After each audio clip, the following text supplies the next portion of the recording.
Across the UK, on DAB+, on YouTube, on your mobile, and on your side.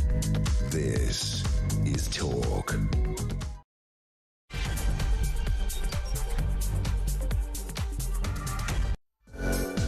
Oh, hello.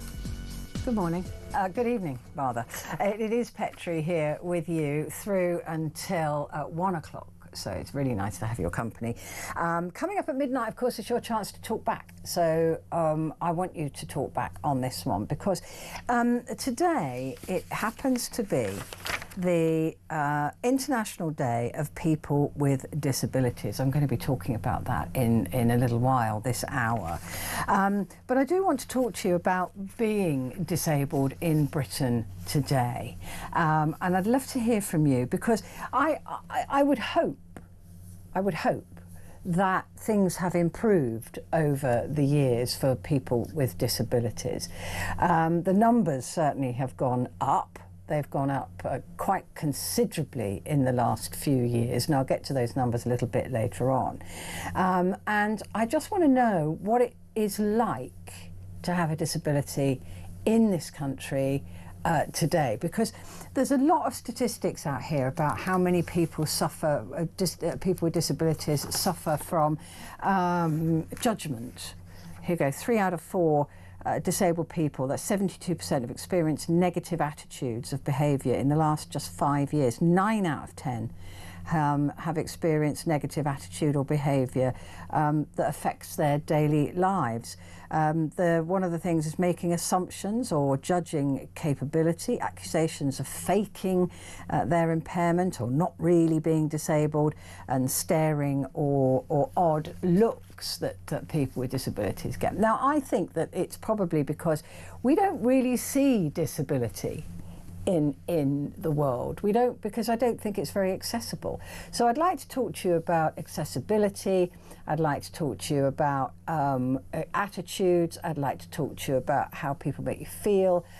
So all of those things, just to recognise that today is the International Day of People with disabilities. So that's coming up at midnight. So please do give me a call. I'm going to have to rely on your experiences of this. And this is not just visible disabilities either. Of course, we're talking about other disabilities as well. So please do give me a call on that. Also coming up for doing the papers, it's going to be Stella Chadakido. She's a former Labour aide. She's going to be here in the studio to go through the papers. We're going to be talking to Kevin Schofield, political editor at the Huffington Post UK, about that story in the FT, which I absolutely loved. The more people deny, the more politicians deny things, the more I think there's something in the story. Because you know how cynical I am. Both Reform UK and Conservatives have rejected reports that they could merge or form a pact before the next general election. I think they protesteth too much. So we'll be talking about that with Kevin. We're also, like I said, going to be talking about disability in the modern day, in modern Britain, and really how much has it improved? I mean, anybody with a child, right, with a buggy, gets a tiny little understanding of what it must be like to be in, let's just say, in a wheelchair, although I know that's not the only disability.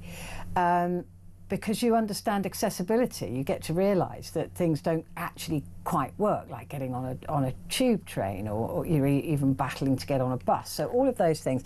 I'd love to hear about that, but if you have blindness as your disability, have attitudes changed, if you have deafness, if you have a mental health condition, what is it that you understand? What is it you think people understand about you? Because many of the people with disabilities nowadays are actually with mental health disabilities. So we'll be talking about that as well. So that's all to come. But now, I mean, you couldn't literally make this stuff up either, but according to figures obtained by the Beeb, the public inquiry into COVID, we know that's been banging on, don't we, for a while, has already cost the government more than £100 million so far. That's on top, that's plus nearly 200 million spent on the inquiry itself. So that 100 million is the cost to government to get lawyers and to fight things in the courts and to do all of that kind of thing. For example, they had to go to court, the High Court, to fight the fact that Boris Johnson didn't want to release his WhatsApp messages and I think his diary. Do you remember that? They went to court over that. Well, that cost, I say the government, that cost us for the inquiry to take them to court. So our money taking them to court and our money paying for the defence in that court. Yeah, it's a good game if you can get on it, isn't it? Government spending covers legal advice and staffing. The last count, the team of 248 people were working across key departments to produce evidence for the inquiry. Inquiry sources questioned the approach, saying that the government at times have been hostile and difficult, blocking the release of information and delivering documents late. The Cabinet Office, though, said it was committed to the inquiry and to providing blah, blah, blah, blah, blah. We know all that stuff, don't we? Blah, blah, blah. Well, Darwin French joins me now, Research Director at the Taxpayers Alliance. Good to see you, Darwin. Thank you very much indeed for joining me. It just seems preposterous to me that we were paying both defence and prosecution in a High Court case. Those lawyers must have been high-fiving each other in the bar. Well, first of all, good evening, Petrie. Thanks very much for having me on the show. And quite rightly what you say. I mean, I think if you're a lawyer, it's a good job to have these days at the minute, because you can either work for the COVID inquiry itself, or you can be working for the government and be getting a good payday at the end of it. I mean, when we look at the costs that we're looking at from the Cabinet Office, we're seeing over £100 million, as you say, spent by the government on this. But then furthermore, on top of that, you've got, as you mentioned, £200 million that the COVID inquiry itself has cost so far. Now, of that, over 100 million of that 200 million is legal costs on their side as well. And so I think the message to take away from all of this is, if you want to have a good payday at the minute, let's be a lawyer involved in the COVID inquiry, because they're definitely the ones raking it in at our expense. I mean, I don't know why anybody hasn't sort of looked at this and gone, well, that is, we're getting the public to pay both sides of this. This is actually crazy, and we're the ones that stand to lose. I mean, the problem with these public inquiries, look, we all know how breathtakingly expensive they are. The Savile inquiry was £195 million, the Grenfell inquiry 178, the child sexual abuse inquiry 186. I could go on, but they always come in more expensive than we're told as the general public. But whatever happens after them, I mean, that's the thing, that so many inquiries that end, whether they be public inquiries or other inquiries, there doesn't seem to be anything concrete that happens afterwards. No, I completely agree. And you mentioned some of the statutory public inquiries we've had since the Inquiries Act was created in 2005. Well, the COVID inquiry is set to be the most expensive of any of those inquiries. So we've had 22 that have been completed so far. COVID inquiry, we've been doing a regular estimate at the Taxpayers Alliance to see how much it's going to cost, which funnily enough, the COVID inquiry initially said, oh, you're overestimating, you're being far too unfair, when we initially forecast it to be 150 million back in, I believe it was early 2023. Well, we're already over that now. It's 192 million, as you say, and we've currently estimated it's going to cost almost 250 million pounds by the end of this process. And plus whatever it costs the government to exactly. fight it. So we're actually looking at nearer 350 million, at 400 million. Yeah. Yes, exactly, at the very least, because obviously the 100 million that you mentioned that the government has declared it spent was just from April of 2023 through to June of 2025. So those costs are going to continue to rise as well. So if we get away from this shy of 400 million, I'll be extremely surprised at this rate. But I think the more important point as well is what you just mentioned, is what is learned as a result of these things. I mean, the COVID inquiry is set to have 10 modules that it's going to complete. It's so far only completed 2 of those. And I think what's been the problem so much is what they've actually reported on hasn't been issues that we can actually resolve, or here was wasted money and this is options to rectify that so it doesn't happen again in a future scenario if it were to ever happen. All we seem to have heard about is gossip in number 10 and then bizarre hypocritical recommendations in their latest module where they said that the government shouldn't have put in lockdowns. They should have actually just continued with the 2 metre distancing and the face masks, but then at the same time said that Boris Johnson should have acted quicker and more decisively on lockdowns. It seems to be that we're not learning anything of this. All that seems to be happening is taxpayers' money is just being spent, so then it's keeping lawyers in well-paid jobs. I mean, some inquiries, like the Dunblane inquiry, did bring about stricter gun laws. That seemed to be a very obvious answer to protect future generations. Piper Alpha reforms in offshore work, and I suppose Grenfell, although a lot of the victims feel completely dissatisfied with any result, there was a change to building regulations. But a lot of these are victim-led, right? There's a lot of victims that come forward in these situations who say, look, we want an inquiry. Do you think that the inquiries of this nature kind of rather oversell themselves, that people want a resolution, or they want people to be exposed, but very rarely are they? Yeah, I completely understand that, and I understand why people want to have these inquiries. I mean, especially when it comes to COVID, a lot of money was spent during the COVID inquiry, a lot of big decisions that were made that impacted everyone across the entire country. And I fully understand why groups such as the COVID-19 bereaved families group do want to see an inquiry on this to see what lessons could be learned, and also hold those people that made those decisions to account. But I also agree with them when they say, as they did in this report, or in this article that was written up by the BBC today, that this inquiry is just taking far too long and it's not being effective whatsoever. I don't think there's a problem with having inquiries when major things have happened and major problems have potentially occurred in the public sector. But I think, frankly, what the government needs to do, of whatever colour it is at any time, is to actually make sure these inquiries are getting on with the job and are swift, decisive and effective, so that then any actions that they do recommend can actually take place. Because my concern is these sort of processes, they drag on and on and on, and they have so many different modules, as the COVID inquiry does, that effectively none of the recommendations are ever picked up. And so I think what the government now needs to be doing is putting pressure on the COVID inquiry to actually make some decisive action and decisive recommendations that they can actually take away from this, so that then we can wrap up this inquiry once and for all, and that we can stop bleeding money that is ultimately taxpayers at the end of the day, which they're now being taxed more from, to keep paying for it.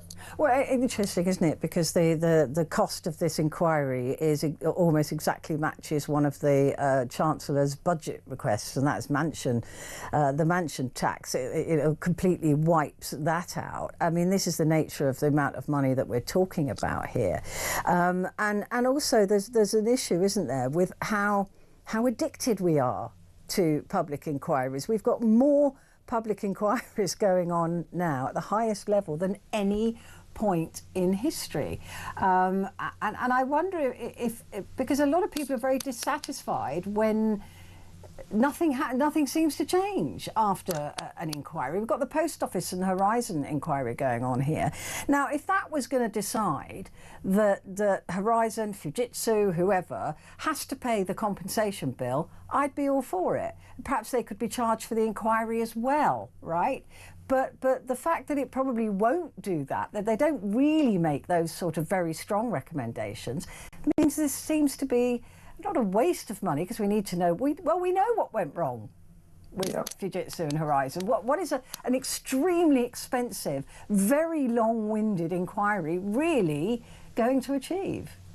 Well, in the case of the Post Office scandal as well, I saw today that Fujitsu is still actually trying to get contracts, and I believe it's being successful in getting government contracts as well. So, I mean, we don't need an inquiry to say that they shouldn't be getting government contracts. It should just be they've clearly had a major issue with the Post Office, and they shouldn't be getting more contracts in that instance if that's what the government wants. We don't need to simply set up an inquiry which drags on for years and years and costs endless millions, when those are simple common sense decisions that I think me, you and all of your listeners can quite easily come to. But I think this is simply a culture that we have in our politics, right now, which is whenever there's a problem, we have to, rather than have politicians that make decisive actions, we have to farm it off either to an independent inquiry or an independent quango to make the difficult decisions instead, and actually just farm off responsibility to them. I think we need to get back to that culture of politicians actually being proper representatives of the people and ultimately making decisions that I think everyone can come to terms with and understand. They just need to have the political leaders in place who are willing to make that case for them. And in the process of doing that, not only will that make them more authoritative and be able and let them make decisions that really affect the country more themselves rather than just farming it off, but it's also going to, most importantly as well, mean that we're not wasting more and more of taxpayers' money and then having to come back to them with further and further tax rises, as you mentioned, in pernicious taxes such as the mansion tax that they announced, or the milkshake tax even as well. Rather than imposing those, why don't we cut out the costs and just implement some common sense decisions instead of setting up these inquiries? But did you feel that, I mean, this is more political really, but there's just that lack of will to take responsibility. We see this all the time with politicians now. You know, let's, like you said, let's leave this up to somebody else to make the harsh decisions. I'm not having anything to do with it. But it doesn't fool the public, right? We're not as dumb as they think we are. And when we see bills like this, I mean, £101 million just on the government getting a few bits of paper together and having to spend half of that on lawyers. It just seems to be absolutely disgraceful because it's not their money, right? It's our money. They don't really care. They're not. This is why these things drag on for sometimes a decade. Yeah, because ultimately the people that are working on these inquiries aren't the ones paying for it. It's all of us. And as you say, the tax burden is continuously rising. It's set to reach a record high, I believe, as of April 2027. And even on this bill alone that we've had so far for the COVID inquiry, so that's the 192 million from the COVID inquiry itself, plus the 101 million from the government that's been reported today. Well, if you were to divide that by the average lifetime tax that a household would pay, which is just below £1.3 million, which is staggering in and of itself, but that means there's 230 average households in the country that will pay taxes their entire lives just to pay for the COVID inquiry costs so far. And this is the thing, is sort of like, I think people don't mind chipping in and paying their taxes, but they actually want to see something in return for it. And so often with these inquiries, as we see throughout the rest of the public sector, when big decisions are farmed off to independent quangos who aren't directly responsible or accountable to the public, is that money just gets wasted. And that's unsurprising given that they're not accountable to the public, but it needs to be curbed out. And we need to have ministers that are going to call it out and actually bring power back to them so that then we can hold them accountable for the decisions they make with our money. The other problem with these inquiries is that they lack legal authority in themselves. They lack the legal power. So they spend all these years, and probably a massive tea and biscuit bill as well, on reaching conclusions that they can't actually enforce, that they can just advise. You know, well, we think it probably was them and they probably should do this, but we can't. We're paper tigers. We can't do anything. Would there be something to say that they should be given more power to implement some of that? I mean, I don't even know what came out of the Savile inquiry. I mean, I don't even know what happened there, but there you go. Do you think that they need that? Because also there's slow implementation. They don't, you know, it takes when they finish the inquiry, it can take 2 years to deliver the inquiry. 2 years. What are they doing? Yeah, I mean, I think the great thing about that these inquiries do is they provide very glossy reports, which look great on the shelf, but unfortunately I think that's where they spend most of their time, to be honest, gathering dust rather than actually being implemented. And I think there needs to be perhaps a little bit of a combined strategy from what we've been talking about so far on this, which is one, we don't need to have as many inquiries. 21 ongoing at the moment, yeah. Precisely, 21 ongoing. We don't need to be having that many inquiries. Some of them can be resolved by ministers without having to farm them out to an independent inquiry. But then at the same time, those that then we do think are important enough to deserve an inquiry into them, such as potentially the COVID inquiry itself, is we actually beef those up a little bit more so that then they do have some form of legal powers that ministers have to implement their recommendations. And I think that would actually make the inquiries themselves a little bit more responsible and grown up than they're currently being. Rather than talking about text messages in number 10, we'd actually potentially be talking about pandemic preparedness. We'd be talking about the use of taxpayers' money. All of these things that fundamentally the inquiry should be about. And if it were given those powers, then I think it potentially could. But I think that has to come in combination with not having so many inquiries in the first place, because there will naturally always be things that perhaps the inquiry recommends which the government doesn't want to take on itself, and they should have that ability to do so if they think it necessary. But I think in these big, really important national inquiries such as this one, then perhaps it's worth beefing them up in return for as I say, cutting down the number of inquiries which we have in total. Yeah, I mean, like you said, if this inquiry was about, look, how do we prepare better for another pandemic, which many people say is around the corner, that would be okay. If we felt there was some value for this money, then you would feel, okay, well, it's a lot of money, but at least it means next time we'll have enough spare food, we'll have enough, whatever it might be. But we never see that, do we? No, and I think that's the real case that we have across the entire public sector at the minute, as I think taxpayers are reasonable people. They've got common sense. They know what they're talking about. And the thing is that when they see value for money, they are happy to pay for those things. But the issue we have too far and too often right now across the public sector is they're not getting that service. And these inquiries just another example about it. I think before the inquiry was actually set up, plenty of people would have said this is a perfectly sensible thing to do. We should really have an inquiry to look at what was done during the pandemic and where we could do better. But that needs to be swift, decisive and efficient, so that then we can have effective decision making soon afterwards, just in case there is another pandemic soon after, as some have suggested there might be. But once again, what we've had is a little bit of a hodgepodge of a system whereby effectively we've now got an inquiry which is set to, in theory, continue taking evidence until the summer of next year. Who knows how long it will take until they actually finish reporting on all the modules that they have. And then at the end of that process, we may not actually have any of those recommendations taken on, and it will just be another report for the government shelf for its bookcase, really. And all that will have happened is a lot of taxpayers' money will have been burnt in the process. And so I really do think that the government needs to start getting a grip on this, not just on this inquiry, but inquiries in general, so that then the core focus of them is how are they delivering for taxpayers in the long term. And until they do that, then we're just going to continue to see costs spiral, which is simply unacceptable in a time like this. Yeah, couldn't agree with you more. Darwin, thank you. It was brilliant. Enjoyed that. Darwin Friend there, Research Director at the Taxpayers Alliance. Right, I'm going to take a very quick break, but I will be back in just a moment.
across the UK, on DAB+,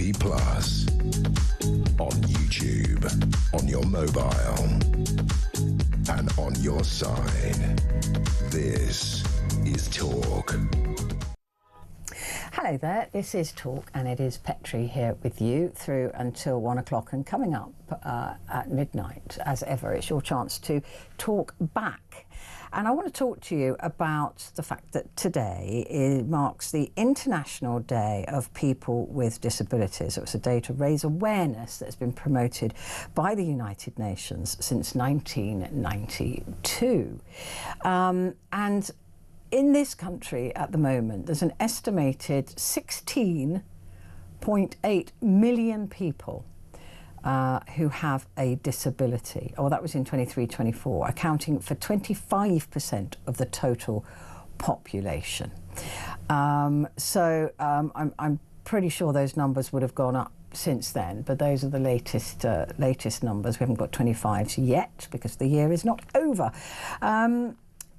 The definition of disability, the survey respondents are asked whether they have a physical or mental health condition or illness that has lasted or is expected to last 12 months or more, and whether the condition and or illness reduces their ability to carry out day-to-day activities. A person who answers yes to both questions is considered disabled. So 25% of the total population of this country has a disability of some form or other. And yet our awareness of disability doesn't seem to be rising in proportion with the numbers of people declaring that they are disabled. And that comes with a lot of problems. That comes with a lot of problems who have not got visible disabilities, not being understood. That comes with a lot of people with visible disabilities being treated as other, as different, being less than, being less likely to get a job, being less likely to get around. I mean, even just, you know, if I go into one of my local cafes, I'm like, gosh, if I was in a chair, because I do think about things like that because of my MS. So I do look at the world and go, gosh, if I was in a chair, this would be impossible. I wouldn't be able to get in here, or it would be a real pain. I'd be bumping into people. I'd be having to do, you know, it would change everything.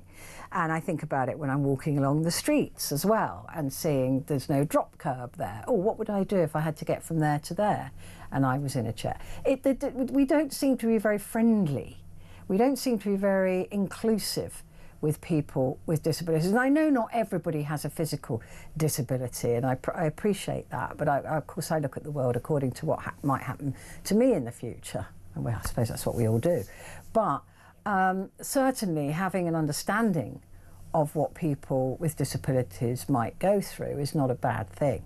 So I'd like to learn from you what some of the things that you go through might be as somebody with a disability. So please do give me a call. The number you're going to need is 0344 499 1000. Calls are charged at national rate, but we do call you straight back. So please do call. You can send a message as well. Text the word TALK and your message to 87222. More on this story after the break.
across the UK.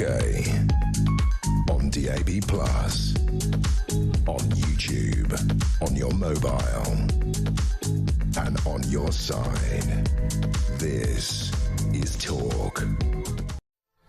Hello there, and a good evening to you. Just a reminder that we're going to be talking to Kevin Schofield in a bit about that pact or not to pact between Reform and the Tories. I think they're protesting far too much. Anyway, it is the International Day of People with Disabilities. This, as I said, was brought about to bring awareness to people struggling with disabilities, promoted by the UN since 1992. According to research by the Department for Work and Pensions, nearly 17 million people have a disability in the UK. That is a quarter of the total population. And in the last 10 years, the number of people with disabilities has increased by nearly 5 million. As more people face living with a disability, have things got better for them? We like to think that it would, wouldn't there, as there is more awareness, perhaps. Let's talk now to Dr. Amu Raju, OBEDL, a disability and charity expert. Dr. Amu, it's good to see you again. Good evening. Good evening, good to see you. We all like to think that the plight of somebody who is disabled must have improved over the years, but has it really? And is that down to a lack of awareness? Well, Petrie, the way I normally look at this is, I've been a disabled person all my life with a physical impairment, and I entered the disability workplace. I started working for a charity in the Midlands called Disability Direct as an advisor 30 years ago. And over that 30 years, I can only say things have gone worse. You know, when I first started, on the first day, my boss at that time said, we've got real problems with social care. Welfare rights is still not enough to, the income coming in for disabled households is still not enough to make ends meet. And here we are today, 30 years later, the gap in finance between disabled people and non-disabled people is over £1,000 a month. Social care is in a complete mess. Trying to get a job as a disabled person is a nightmare, and then once you get a job, sustaining employment is just as difficult. So I don't think things have got any better at all. And on top of that, more than ever, societal attitude towards disabled people has got quite frightening. You know, I hear the number of hate crimes against disabled people is higher than ever before. You know, we're in a world where disabled people aren't comfortable talking about their impairments anymore, particularly on social media, because they get attacked. I put a post up yesterday about Motability, as it was mentioned in the budget last week. Yeah, it was. And the amount of people that have you know, in so many words, describe disabled people as scroungers for wanting to access that basic right of getting from A to B. You know, we're in a very scary world for disabled people in the UK, which I thought was going to be a bit more of a progressive country when it comes to rights for disabled people. Yeah, there seems to be a sort of febrile hatred almost everywhere for everything at the moment, and of course that is going to bleed through, and also the attitudes of I mean, I've seen it with my own eyes. I am actually reporting this from a point of view of seeing it, is kids taking the mick out of somebody in a wheelchair, and a lot of adults walking by. I didn't walk by, but I got a mouthful myself. I don't care, I can handle that. But it is extremely difficult, isn't it? There seems to be just, empathy is not a thing anymore. There doesn't seem to be that compassion in society. No, and I think, you know, I don't want to get political about this, but a lot of the time this comes from those policymakers, those decision makers who, when it comes to making cuts, because yes, okay, we all understand the country's finances are in a mess, but time after time, since, all governments in the past have always targeted disabled people when it comes to cutting budgets for general spending, economical spending. And so we're always seen as a burden on society. And that makes, the communities around us start looking at us in a different way. Instead of being empathetic, they look at us as a burden on the state. I remember reading a document a while ago, and I do a lot of disability equality training, and one of the things I always mention is there used to be a eugenics society in this country, and they describe disabled people as a burden on the state, and that's only 80 to 100 years ago. We seem to be entering that conversation again, and that's quite worrying for me. And I think there's a whole generation of disabled people who are coming through the system, having this really unnecessary experience. The government wants to get disabled people into employment, but we haven't got society's attitude right yet in terms of considering us as equals. To say, well, okay, if to consider disabled people as equals, we've got to start treating them as everyday members of society, not targets. And we've got to get out of that mindset. And once we've done that, the next generation stands a chance. But how do we do that? I mean, it is. I always thought, I think that empathy is quite easy to teach, actually. My son is a very empathetic boy and a man, and he will always stop and help somebody with he would always do that. He's 28 years old, but he's just that because he's seen me do that, I think. But so why? There's a lot of jealousy as well with disability, because people think, well, they've got a flash car. I'd rather have use of my legs, or I'd rather, I'd rather have use of all my faculties. And not be in pain, right? But there's a lot of people who look at it from that point of view, and they think, oh, they've got something that I haven't got, which is pathetic. It is, and jealousy is quite an interesting way of looking at it, because one of the things I always say is, we've got to get to, I went, as a child, I went through a mainstream school, and none of my fellow classmates ever saw me as the disabled child. I was the only disabled child in the school. And, we need more of that, more integrated conversation. We need non-disabled children learning about disability. We need it as a subject. You just mentioned in your statistics that 25% of the population is noted as having some kind of impairment, as a disabled with a disability. You can't ignore 25% of the population. Then you've got to include it in the curriculum. Those kind of conversations need to be had about. In the classroom now, if 25% of the children are disabled, we need to understand what their life is, what they're going through, and then we'll create a more empathetic society. We also have a problem though with visibility, and it's almost like the chicken and the egg situation is that a lot of disabled people don't feel welcome in society. So they're not seen in society. So society can't get used to seeing people with disabilities and realising they're just people. And then the circle goes around again. So that is the problem, isn't it? That I was just saying that, I have MS. I don't know what's going to happen to me in the future, but I do look at the world differently and think about it in terms of what if I do end up in a wheelchair, and it's not, the world isn't accessible. It just doesn't seem welcoming to people of other abilities. And forgive me if your viewers have heard me quote this before, but I say this time and time again because I feel so strongly about it. No matter what you're doing in life today, if you are fit and healthy and you are, thinking, doesn't affect, that subject doesn't affect me. At some stage in life, disability is going to get you. You can't escape from it, whether it's through old age, whether it's through a road traffic accident, or whether it's through, God knows, or whether it could be a loved one that's close to you, a husband, a wife, son, daughter, a parent, you become directly affected.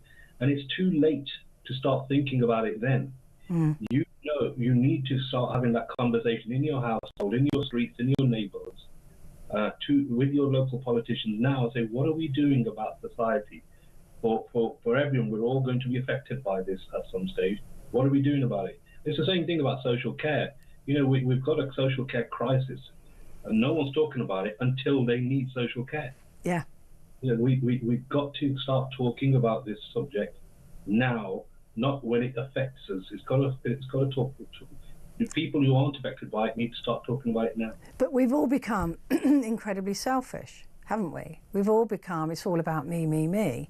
And we've all become, in a sense, cut off from much of society. People are on their phones the whole time. They live in fantasy worlds of, you know, these social media things. So they don't really engage, I think, in the world. And it's easy to see that in London. You know, people famously don't talk to each other, famously don't really help each other. Well, I've always found that if you ask for help, somebody will help you in London. They're pretty cool.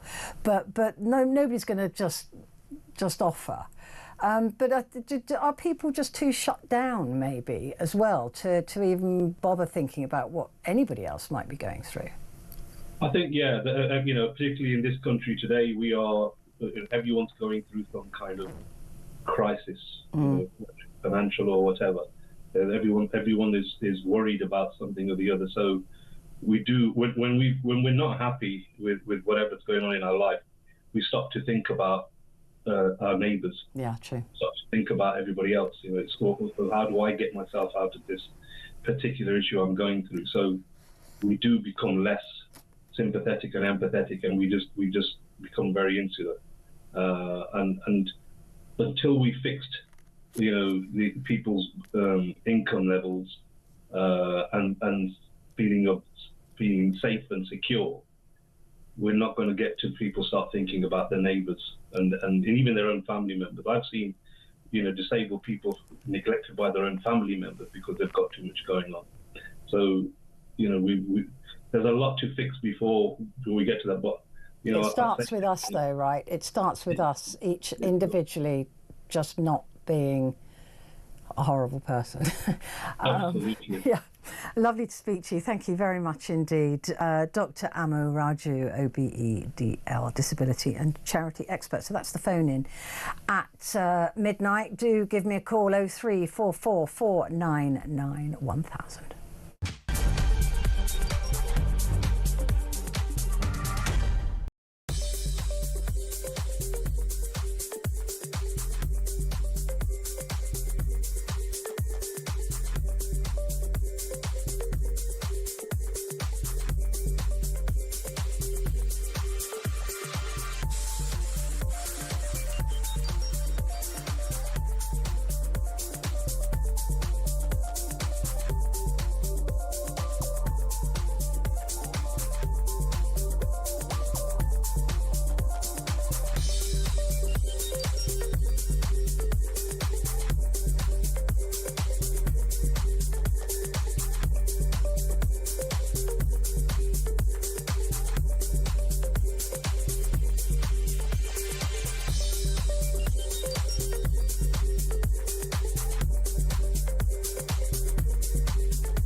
across the UK, on DAB+, on YouTube, on your mobile, and on your side. This is Talk. Hello there.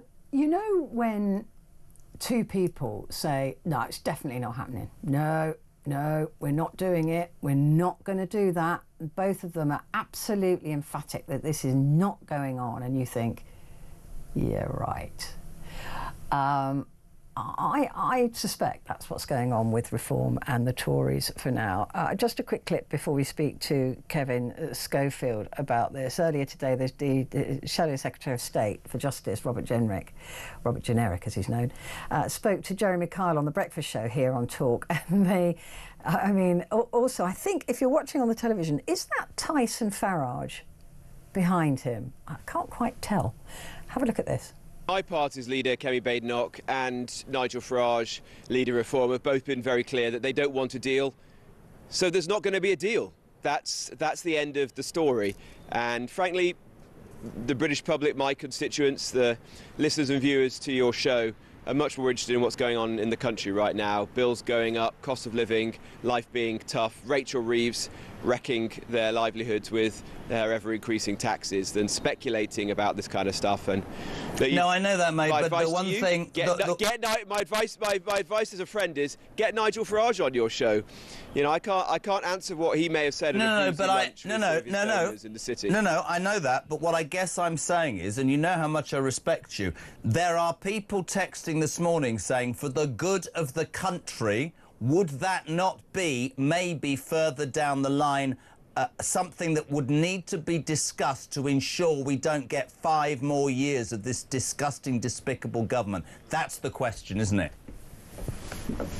Yeah, I know where the question comes from, and it's asked because people are sick to death of this Labour government, just want to see the back of it and want a good government after the next general election. So I understand the motivation behind the question and the sentiment that there is amongst many people in the country, but both Nigel and Kemi have been clear there's not going to be a deal, so there isn't going to be a deal. I'm sorry, I've rarely seen anything funnier than that. If you haven't had a chance to watch that clip, I suggest you to. There was a Sooty and Sweep were behind Genrick the whole way through that. Kevin Schofield, he's not going to be happy with that, is he? No, I didn't hear a word he said. I was just watching Sooty and Sweep. Yeah, I know, the same with me. Ridiculous. But I've no idea what it was he was saying. No. But no, he's not going to have. I'm sure once he came off air, he had some harsh words. I'm sure for whoever it was had their hand up, Sooty and Sweep, but it was absolutely brilliant. But I started off this section by saying that they seem to be protesting too much, but both of them appear to be not Sooty and Sweep, both the Tories and Reform, and it's absolutely emphatic this isn't going to happen. There's quite a strong chance that it'll have to at some point, isn't there? Yeah, I mean, I think he's protesting a little bit too much. I mean, at the end of the day, it's the British public who will decide really whether or not deals need to be done. Now, every party before an election will say, you know, we won't do a deal with X or Y, you know, we're in it to win it. But if the cards fall in such a way that no one has an overall majority, and that's what the opinion polls are suggesting at the moment, just say, for instance, Reform are the largest party but are maybe 100 short of a majority. The Tories say get 150, 200 MPs. There's a deal to be done there. You know, it's obvious there's a deal to be done. You know, just like there was when the Tories and the Lib Dems did a deal in 2010. You know, it's just one of these things that our electoral system from time to time throws up. So, yeah, Robert Genrick can say all he likes right now, there's going to be no deal. If the day after the next election, there needs to be something to form a government so that we have a majority of some kind that has the confidence of Parliament and can go to the King and say, I can now form a government. Then that's what's going to happen. You know, there will have to be discussions, and no one's going to say that's what's going to happen before an election. But once an election's happened, all bets are off. I mean, also before an election, we've seen Reform, or at least Nigel Farage, make a deal with Boris Johnson. Right, I think that was 2019, was it?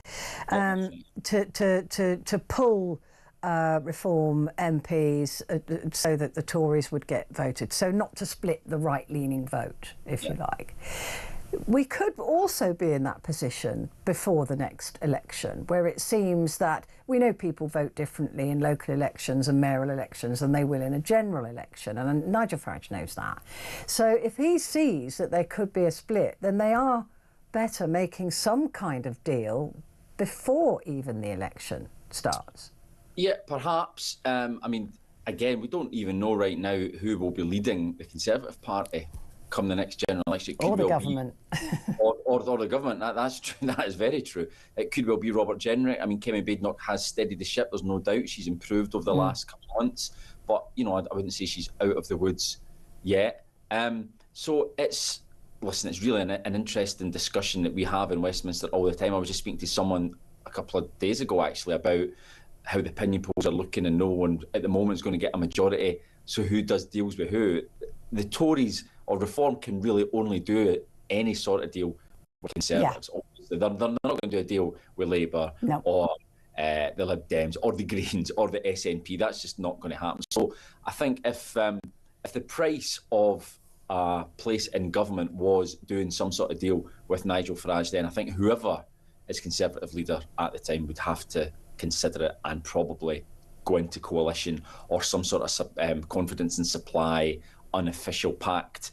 It's just the way politics works, because someone will need to command a majority after the next election if they want to get their legislation through. Yeah, I mean, I think I've been calling coalition for the next few parliaments anyway. I think that's where we are in politics at the moment. I don't think anybody's a standout strong enough, and of course coalitions don't really achieve anything because they spend most of the time fighting with each other.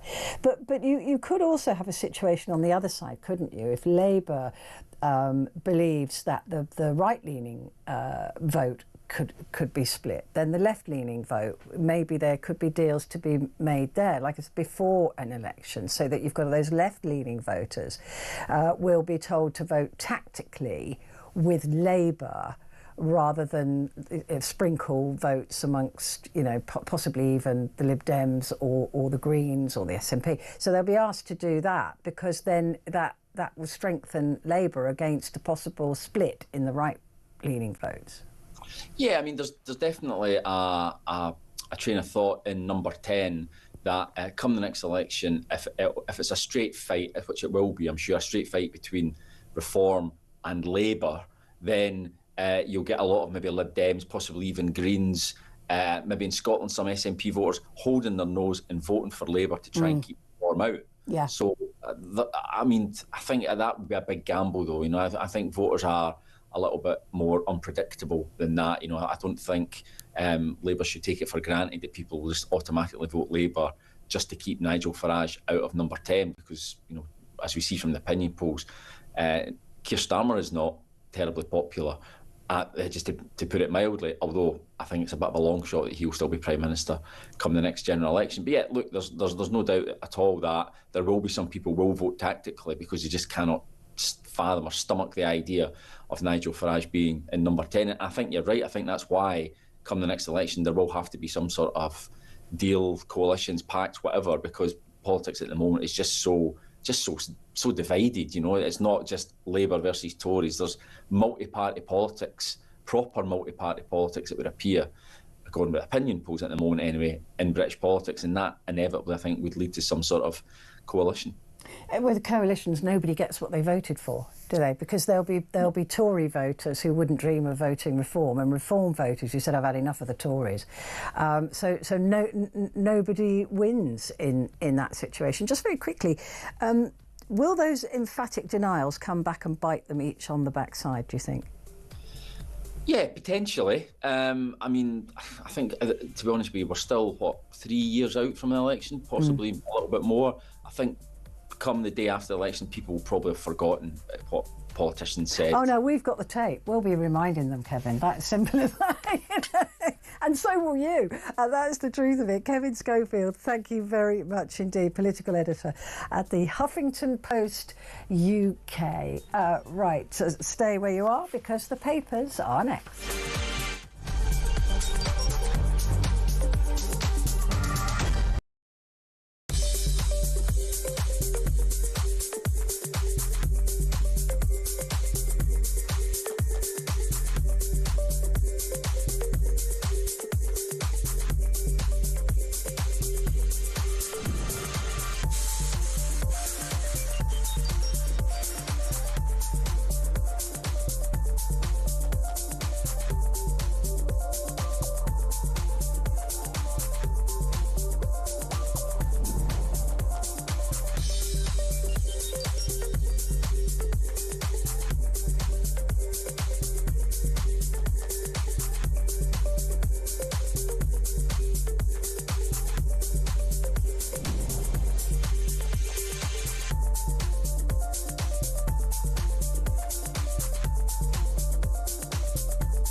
across the UK, on DAB+,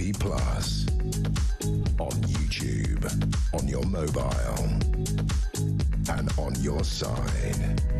This is Talk.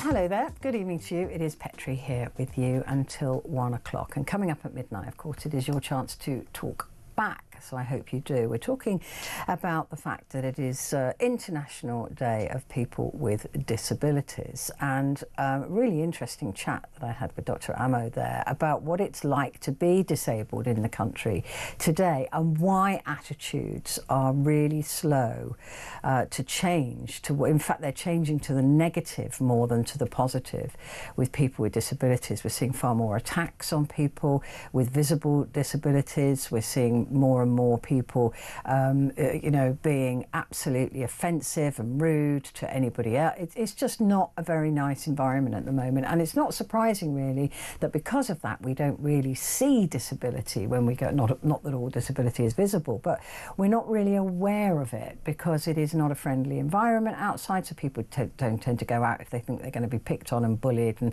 have a difficult time of it, and that exacerbates the whole problem over and over again. So that's the conversation I want to have with you at midnight. I want to hear from you about what it's like to have either a visible or invisible disability, have a mental health issues, how it is that people treat you, how it is that they behave towards you once they find out that you've got a registered disability, whether because it's visible or whether it's invisible and they just find out some other way. So I'd love to talk to you about that. Do give me a call, 0344 499 1000. Calls are charged at national rate, but we do call you back. And you can text the word talk and your message to 87222. So I look forward to talking to you about that at midnight. But first, with me in the studio is Stella Chadikidou. How are you doing? I'm very well. Nice to be here with you. It's lovely to see you.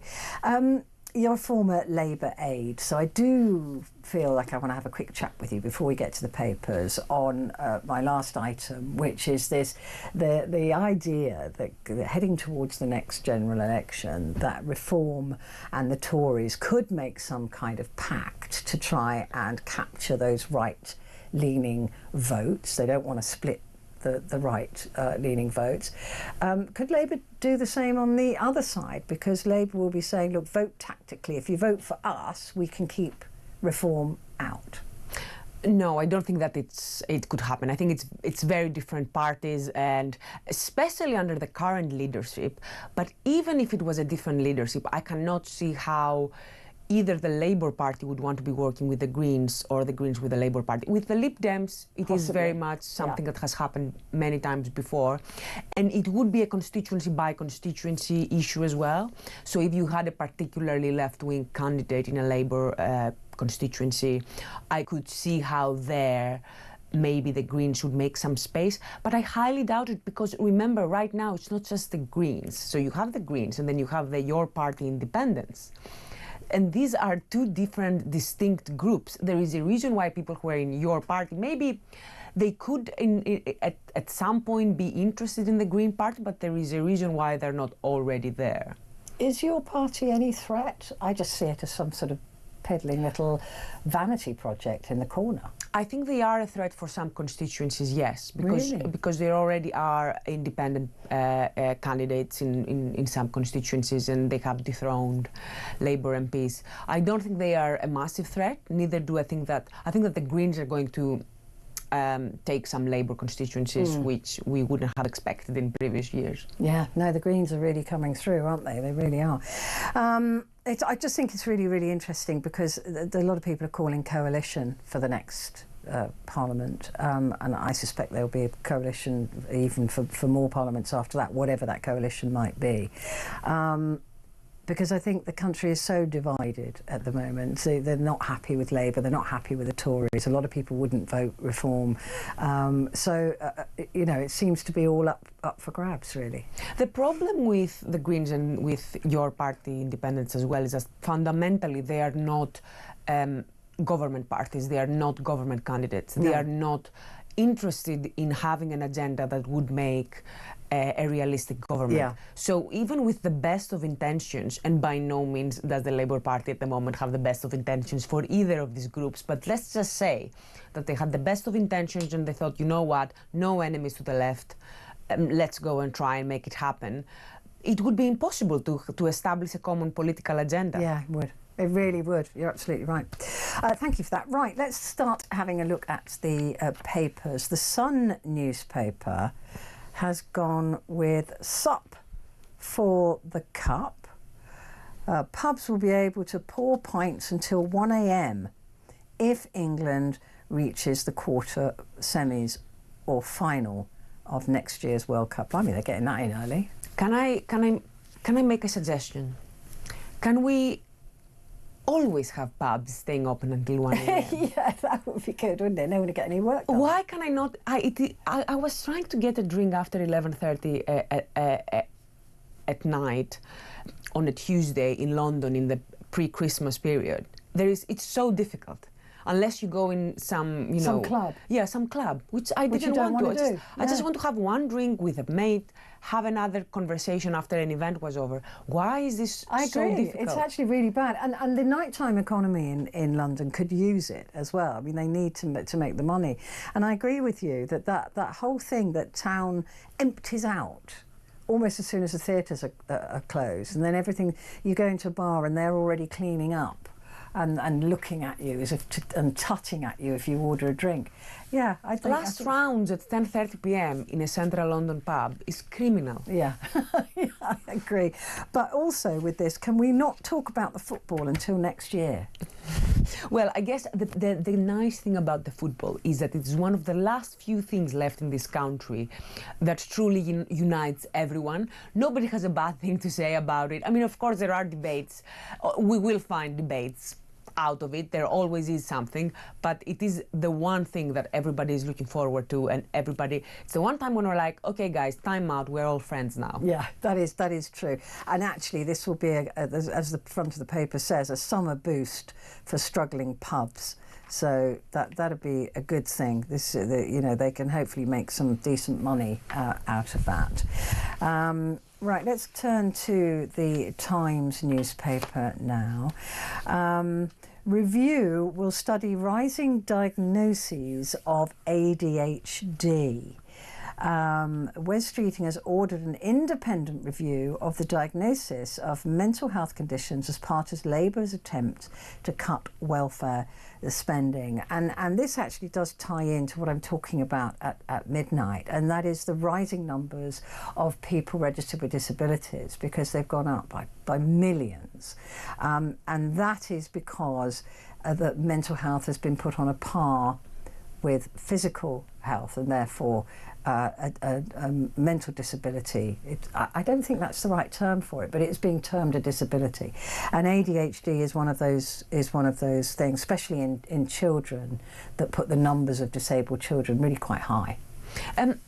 There is something there. So I definitely do think that there is such a thing as a mental disability, because there are genuinely debilitating mental illnesses, which, if you are psychotic, for example, then that is going to be disabling.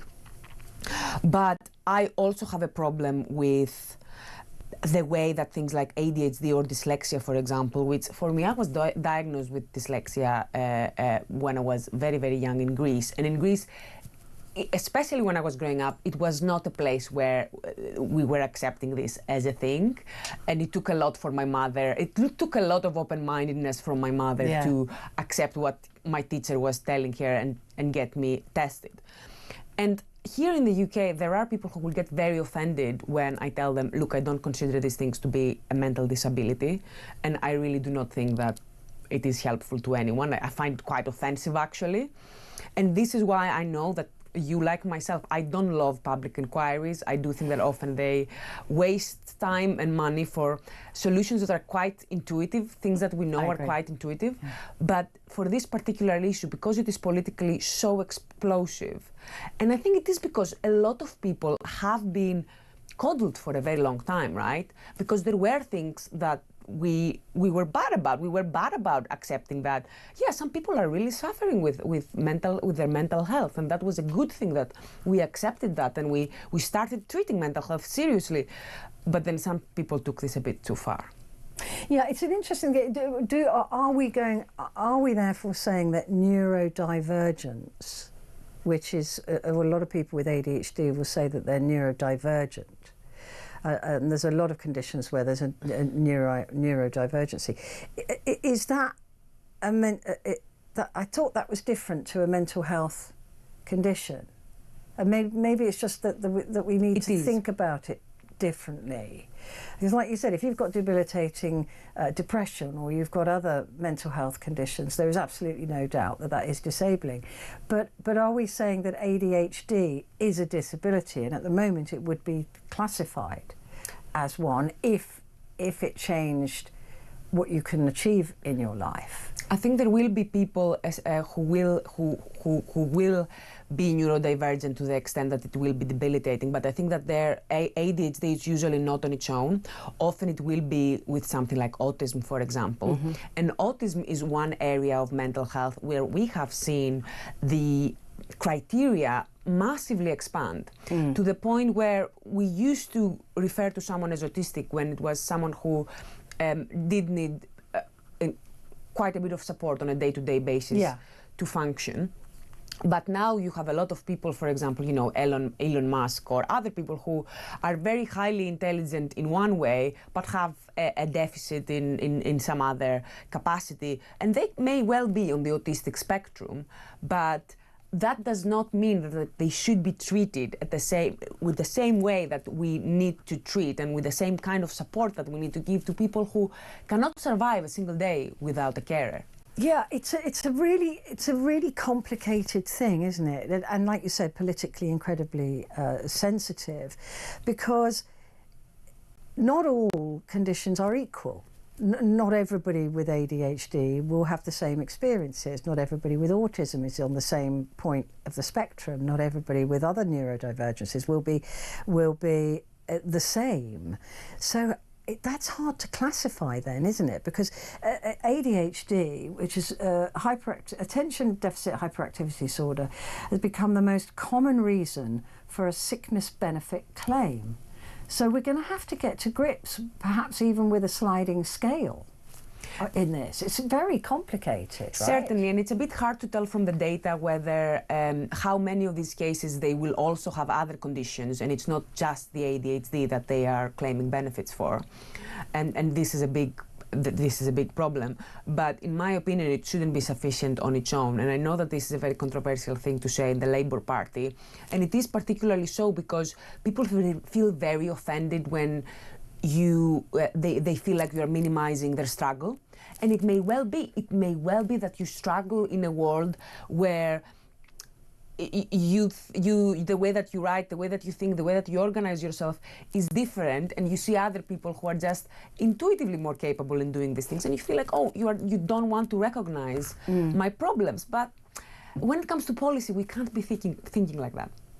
Yeah, it is really, really tricky. But when you look at the numbers of rising numbers of people with a disability and the cost that's associated with that, and quite often you hear parents saying, I need to get my child diagnosed with something, because then you get more benefits, you get more support, you can get mobility vehicle, you can get more help at school, you get extra time in exams. You used to get a free laptop. I remember when I was in university, and I had one of my flatmates who was Norwegian, so she definitely did not need a free laptop from the British government.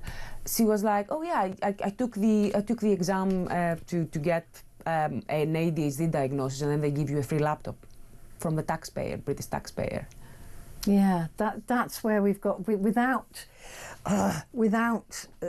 like you said, taking away from people their struggles. It's very, very difficult, because at some point you will throw the baby out with the bathwater. Somebody who does need support is not going to get it because there's been a change in policy.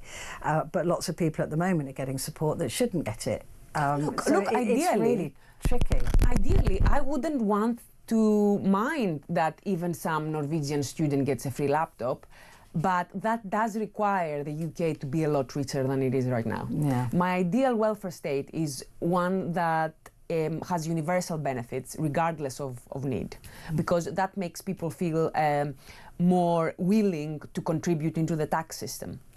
The other question, of course, is that the normal feelings don't seem to exist anymore. You know, people, a lot of people have lived for a very long time with anxiety, for example, and they've still managed to get a job. But anxiety, particularly in young people, is being used as a reason for a lot of young people not to go to work. They're saying that they're anxious. And they're saying here, the review that begins tomorrow will ask whether normal feelings and stresses are being over-pathologized. So in other words, if somebody goes and says, oh, I'm feeling stressed, they'll go, oh yeah, well, that's anxiety disorder, as opposed to, you know what, sometimes we're going to feel anxious, sometimes we're going to feel, you know, depressed, sometimes we're going to feel like this. It's normal, just get on with it. I don't think that that's the case, actually, as much as we make it out to be. I think that people are experiencing more anxiety. I think we are just unwilling to do the thing that it takes, which is take the phones away from teenagers. That is it. We are literally unwilling to say, well, you know what? China put a limit, hard limit, 1 hour max you get on social media. It works. And you know what? You have Chinese students, which I'm not saying that's a good thing, and I want students here to do the same. But a Chinese student was telling me how in China they will have lessons until midnight, and they will be studying until midnight. Now, my brain has never had the capacity to be able to do that. No. But obviously, if you force students to not look at their phones and to not be on social media, they will have a lot more mental space to be able to consume more useful information that we want them to consume. Yeah, no, I get it. I completely get it. This is a very, very difficult area. And again, as we were saying about inquiries, this is often why politicians shift this off to an inquiry so they don't have to make the difficult decisions themselves. And this is clearly what is happening here for Wes Streeting. We'll come back in just a moment with more papers, so don't go anywhere.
Across the UK, on DAB+, on YouTube, on your mobile, and on your side. This is Talk. Hello there, this is Talk and it is Petrie, and with me in the studio is Stella Chadakidou, a former Labour aide.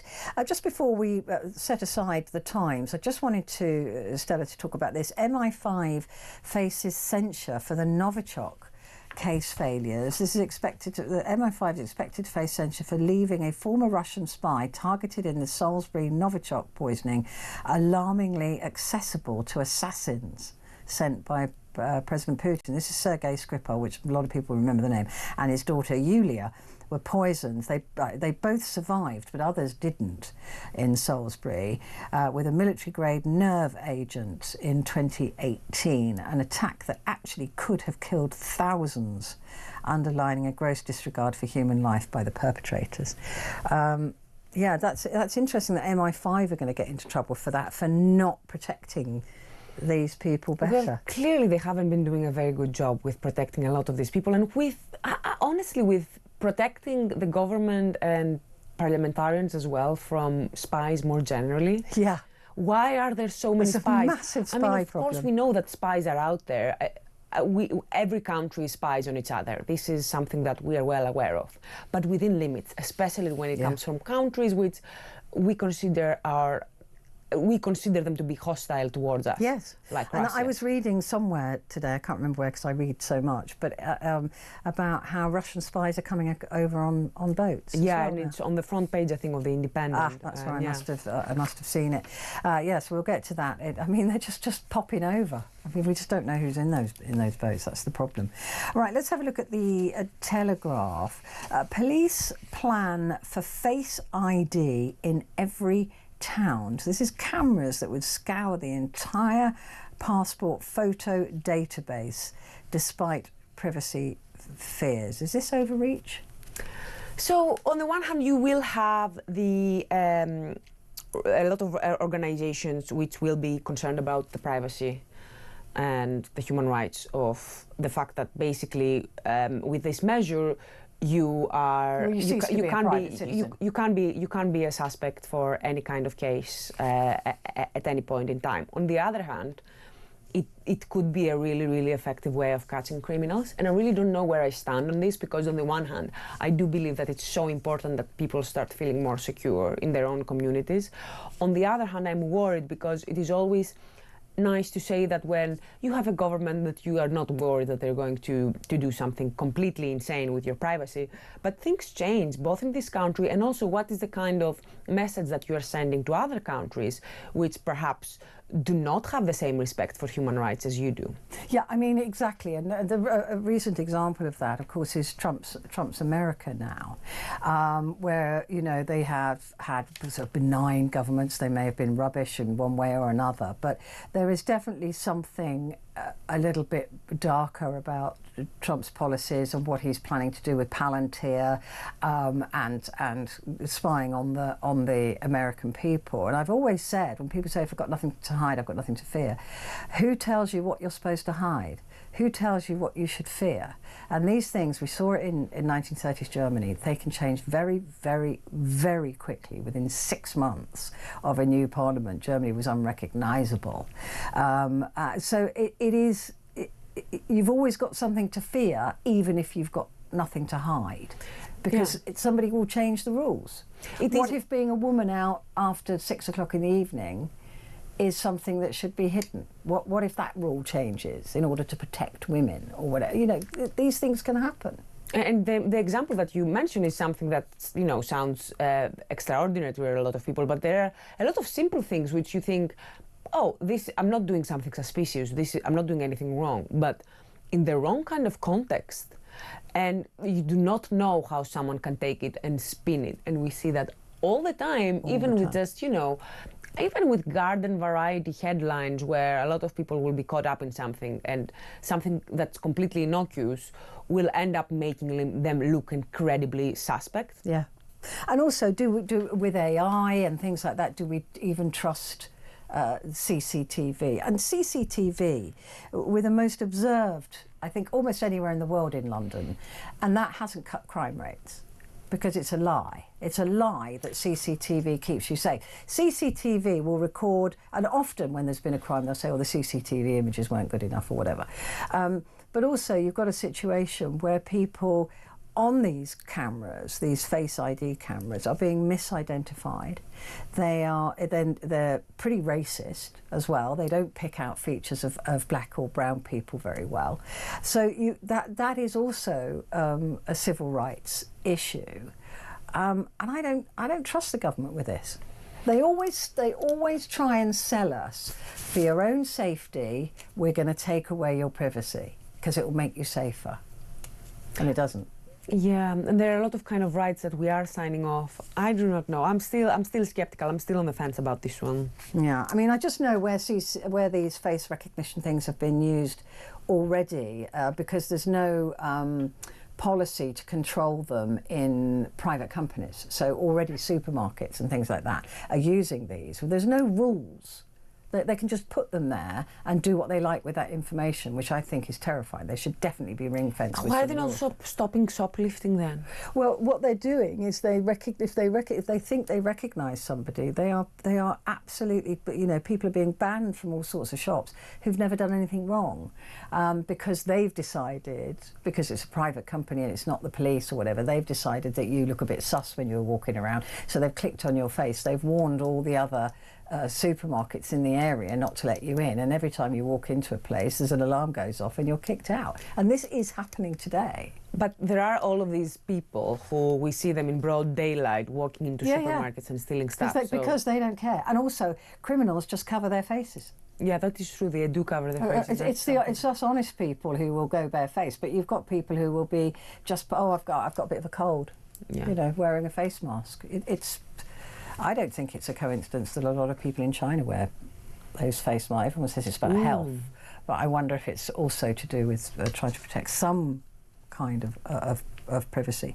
The other story here that'll make people livid, and since rage bait is now new in the dictionary, A&Es across the country are under siege from patients with hiccups, sniffles, and ingrown toenails.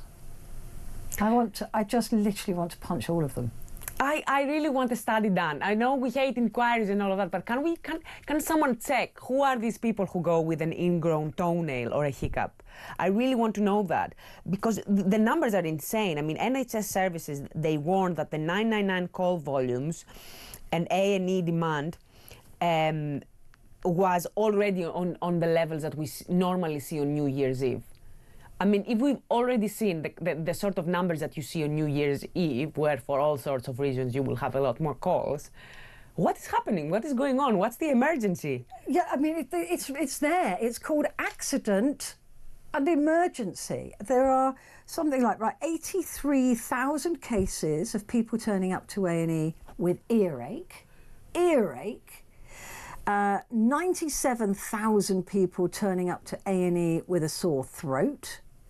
6,300 people turning up to A&E with a blocked nose, and almost 4,000 people turning up with an ingrown toenail amongst the ailments to arrive at A&E, and 384 people going to A&E with hiccups. It is really not that difficult to go to your GP. I know that there are long waiting lists, but earache, and a hard. throat. Go to your pharmacy. When I lost my voice, I went straight to the pharmacy. I went antibiotics. They went, here you go, off you go home. Didn't even need to see the GP. But I want to know where this starts. Like, who is telling them to go there? Where do they find out the first time? When is the first time that they have this experience when they're like, oh, if I need help, and the A&E is a good place to get it? I think perhaps, you know, a lot of people will be going, well, I can't get in to see my doctor, but then go to the pharmacist. What is wrong with you? Or they panic, the worried well, you know, it could be, you know, they've Googled a blocked nose, it could be a nasal cancer. Call your GP, they will tell you whether you should be worried or not. It's Dr. Google as well, I'm telling you. It's Dr. Google. People going, oh, I've got a blocked nose, what could that be? And then right at the end of it says it could be nasal cancer. And so people are going, oh, it's nasal, you know what I mean? And people panic and go to A&E, but it's completely clear it's an accident, like you've, you know, fallen over and cut your head open, or an emergency where you're having a heart attack. I mean, it's not hiccups. I'm honestly really baffled, because I've been to the A&E once, and I was sent there by my GP because I had a big cut on my finger, and it wouldn't stop bleeding. And I didn't think, I was like, I cut my finger, I'm not gonna go to the A&E, this is ridiculous. But the GP said, just go to listen to me, just go. And I don't want to go back, because it is a lot harder, because you have to wait there with a lot of other people who have all sorts of stuff going on. It is a lot more unpleasant than just calling your GP. I completely agree. I don't know why anybody would choose to go there, and you're there for hours and hours and hours. I think the last time I went there was when I fell over and literally did crack my head. It bled a lot because it was just here, and that actually is still a scar there, a little dent. But after the shock of it, I was absolutely fine. But by then an ambulance was on the way, and then I said, I'm all right. And they went, no, with a head injury, you have to go. I said, oh, you are kidding me. I don't want to go. So I was really annoyed with that. They just stuck my head together and sent me, I think it was super glue. That was it. They stuck me in and sent me home. Right, let's take a quick break, but we will be back in just a moment.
Across the UK, on DAB+, on YouTube, on your mobile, and on your side.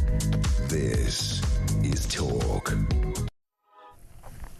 Hello there, this is Talk, and it is Petrie here with you, and with me is Stella Chathakidou, who is a former Labour aide. I'm going through the papers. Like you said, there's a lot of different front pages, isn't there? Nobody's quite decided what they're going to lead with.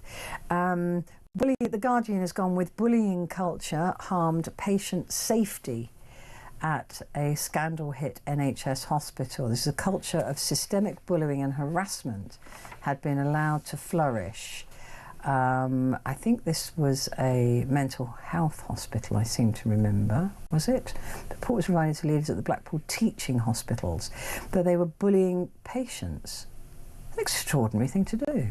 I have heard about this. I read about this hospital before, I can't remember where, but they leaked a report to The Guardian, and the stories just on the front page are just incredible.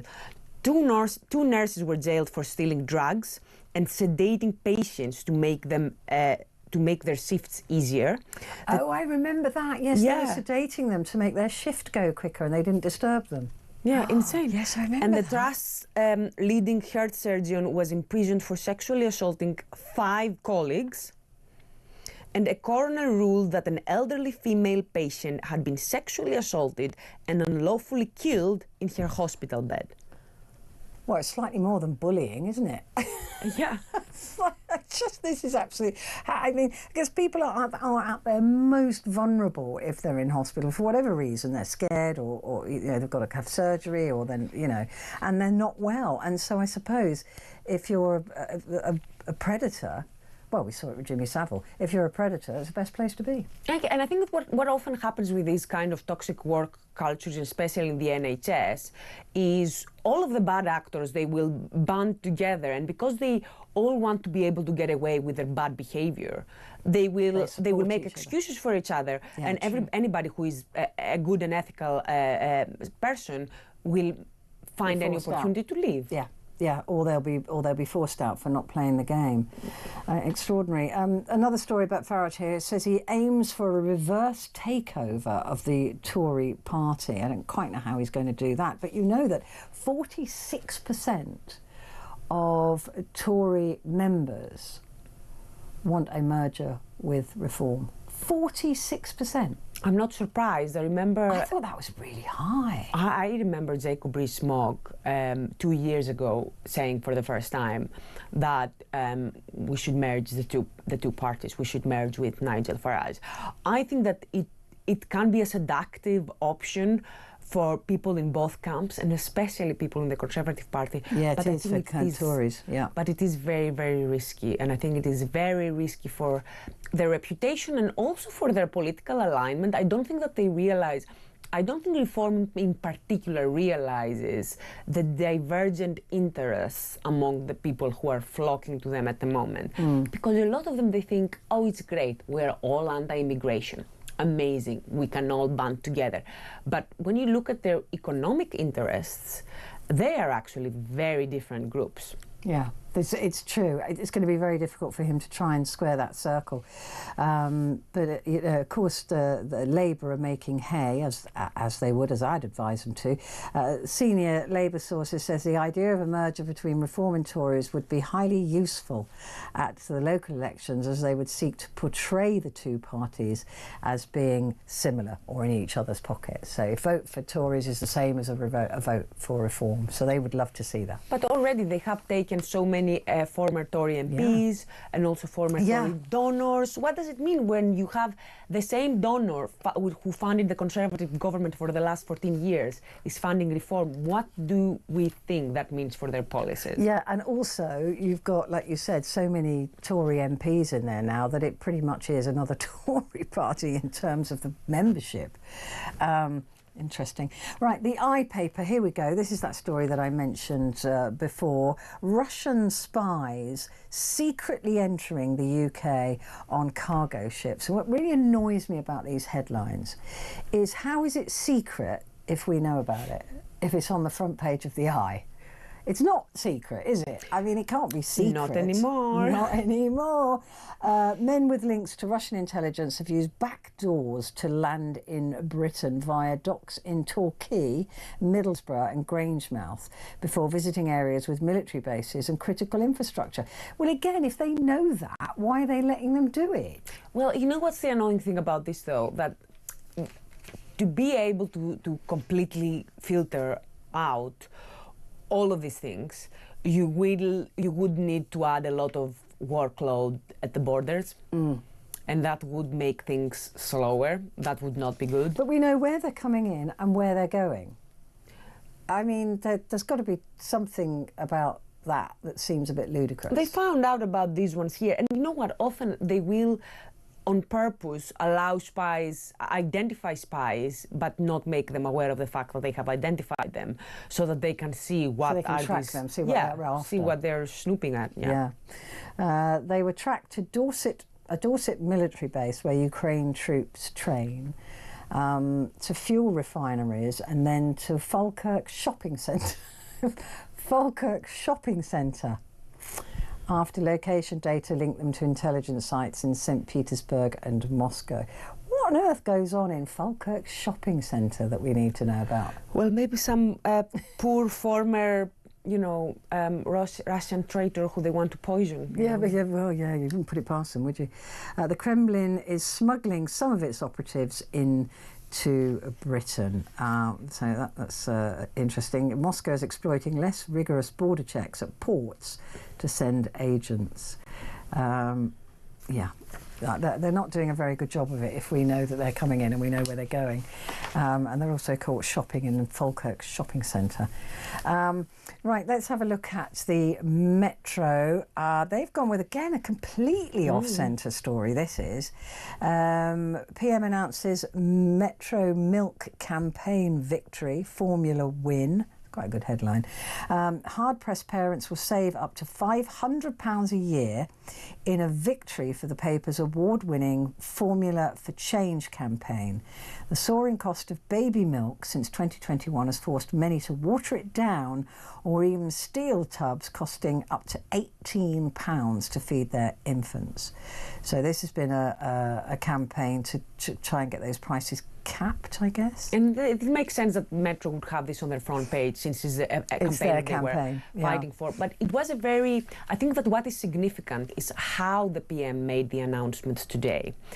Even though it sounds a bit small, like, okay, you're going to be saving, parents may be saving up to £500 per year. I'm not saying this is not significant money for parents. It absolutely is, but it is a small announcement. And the Speaker in the House of Commons was quite unhappy with the fact that rather than making it as a separate statement, thus giving the rest of the MPs a chance to respond to it properly, the PM was so keen for people to know that he's taking action on the cost of living crisis that he made the announcement at the beginning of PMQs. That's really sneaky, isn't it? It is on the one hand. On the other, I think it shows something about the way that Keir Starmer is changing his strategy, because also he will have in his mind, they have the banquet with the German president today. Russia and Ukraine will be dominating the news for the rest of the week. All sorts of stuff are happening across the pond as well. He doesn't want the cost of living crisis to go off the menu. Yeah, I guess so. But yeah, the Speaker is right to pull him up on that, though. Right, so that's the Metro. The Financial Times: robot rising, humanoids come of age. This is scary, isn't it?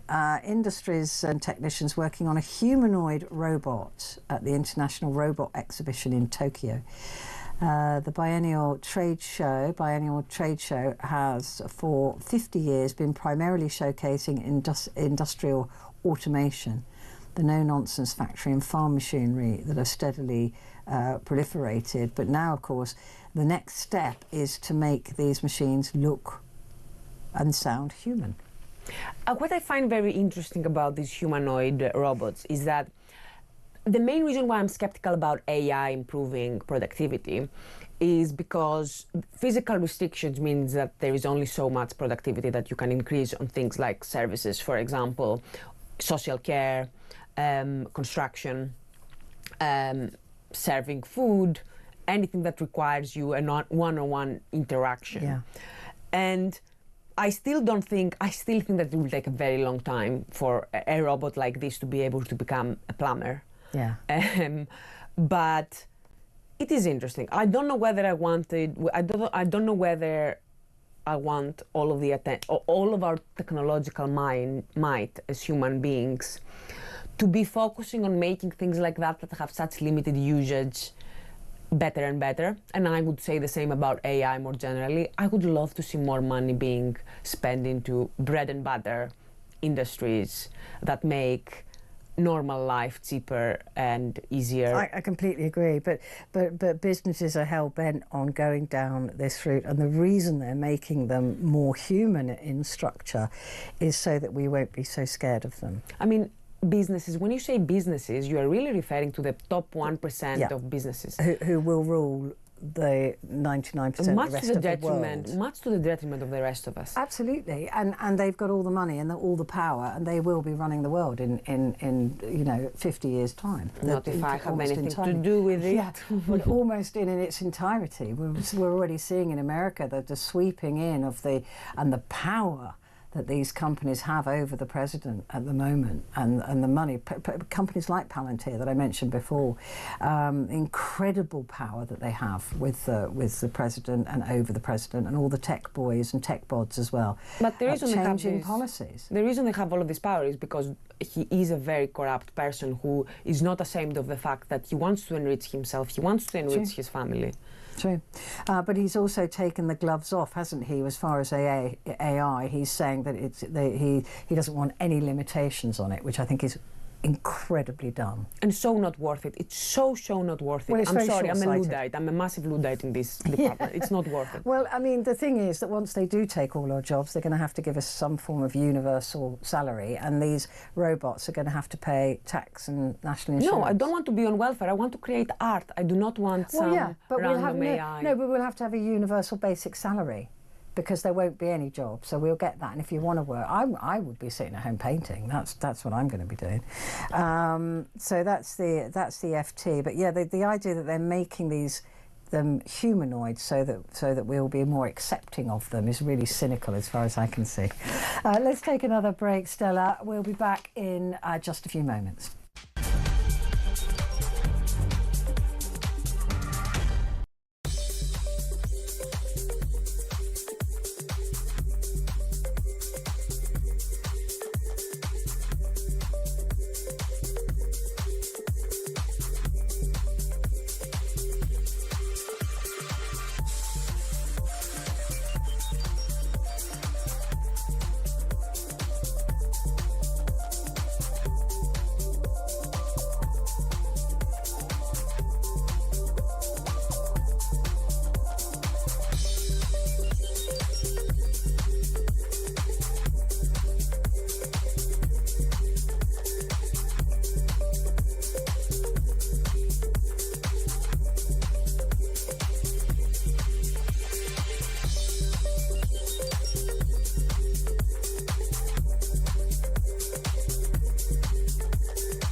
Across the UK, on DAB+,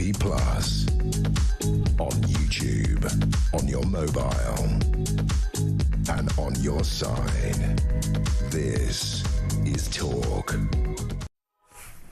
Hello there, this is Talk, and it is Petrie here with you until 1 o'clock. And don't forget, at the top of the hour, Talkback begins, which is your chance to have a chat. With me in the studio is Stella Chadakidou, who's a former Labour aide.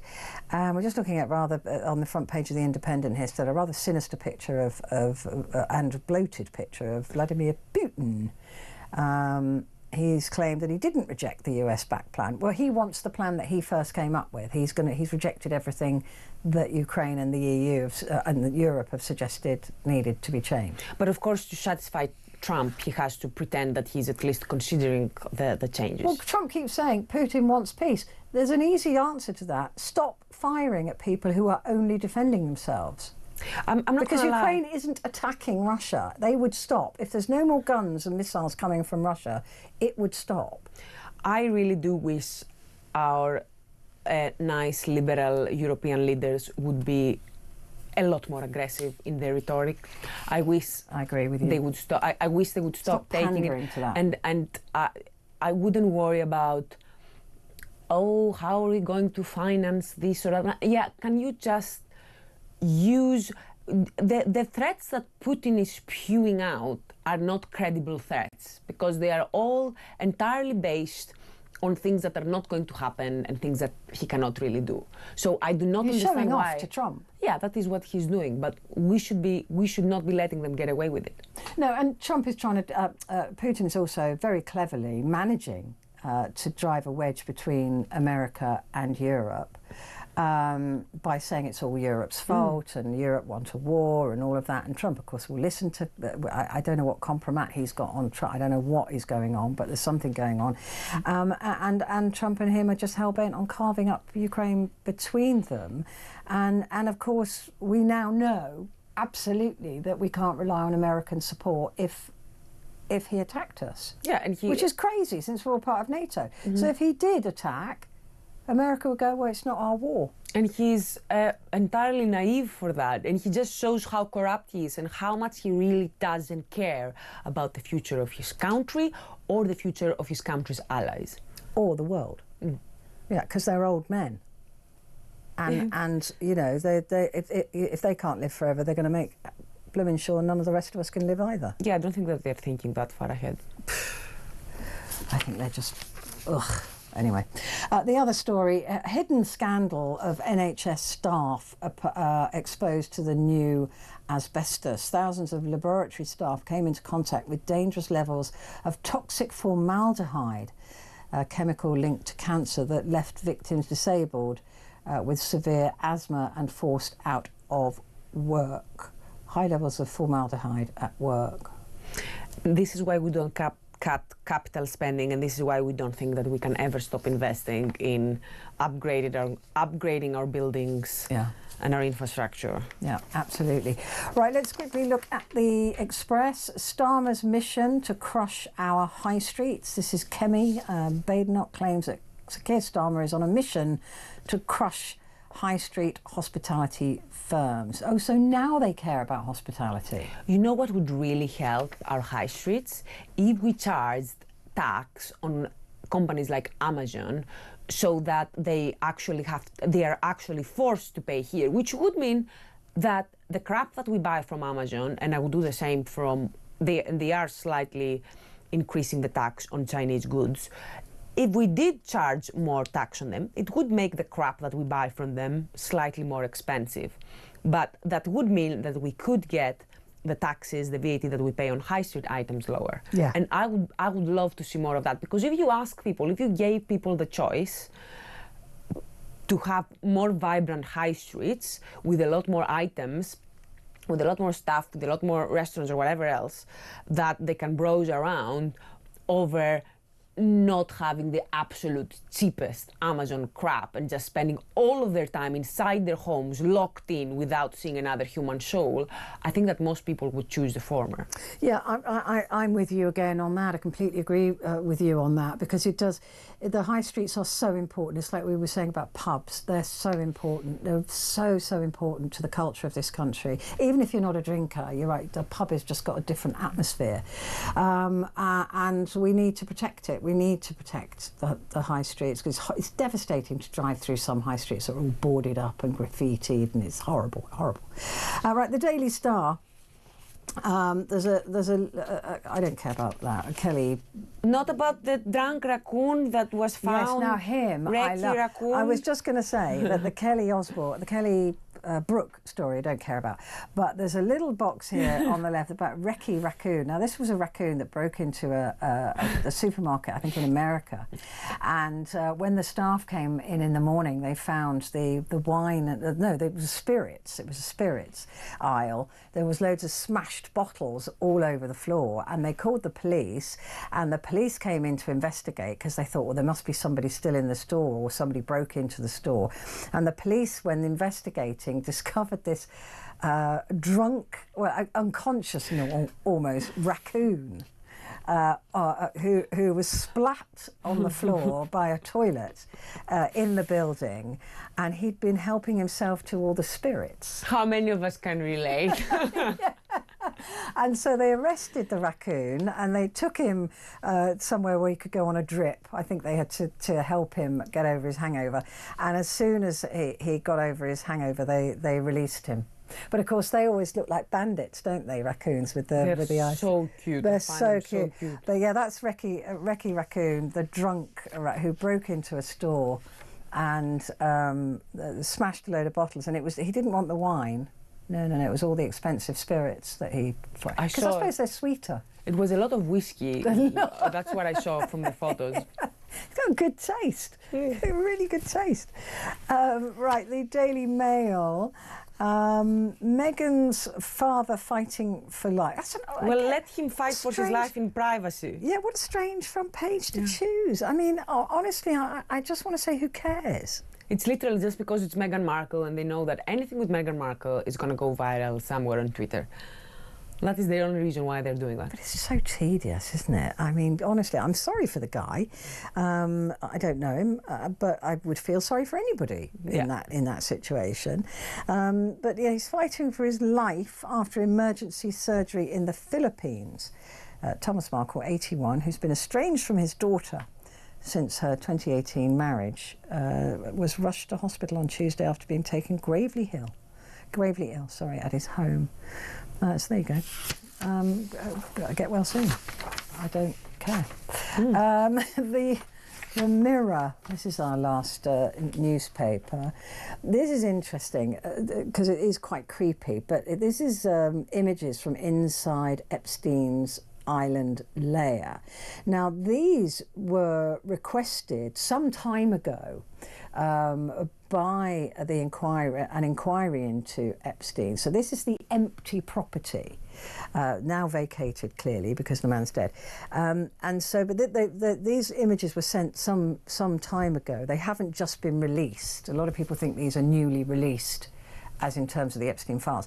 They're not. These are newly released in terms of they were given to the Epstein files some time ago, but they are as creepy as hell. This image on the front page here is of a dental chair somewhere on the island, and it's actually, the place is really grim and basic. It's not opulent and luxury, but there's all these masks of men stuck to the walls. And they're old men as well, like with balding heads. Yeah, balding heads. And I mean, I don't even want to imagine what went on in that room. But it is creepy. It is so obviously someone with some deep, twisted pathology that would have such a house. Yeah. And you're right, the house doesn't even, the rooms don't even look opulent. They don't look luxury, no. It's not the kind of place where you would think, yeah, I'm going to go there for luxurious weekend. It looks like a den. That's what it looks like. I tell you what it looks like. It looks like one of those hotels that you would expect that you book by the hour. Yeah. That's what it looks like. You know, almost with round waterbeds, and it's just creepy. Anyway, on that note, Stella, thank you for coming in. It's always such a pleasure to see you. Stella Chadikidu, who's a former Labour aide. Thank you. You can't even get a drink now. So sad. So sad. Yeah, all the pubs are closed, sorry. Right, it's you and me now, and a talk back, so get ready to give me a call.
Across the UK. On DAB+. On YouTube. On your mobile. And on your side. This is Talk.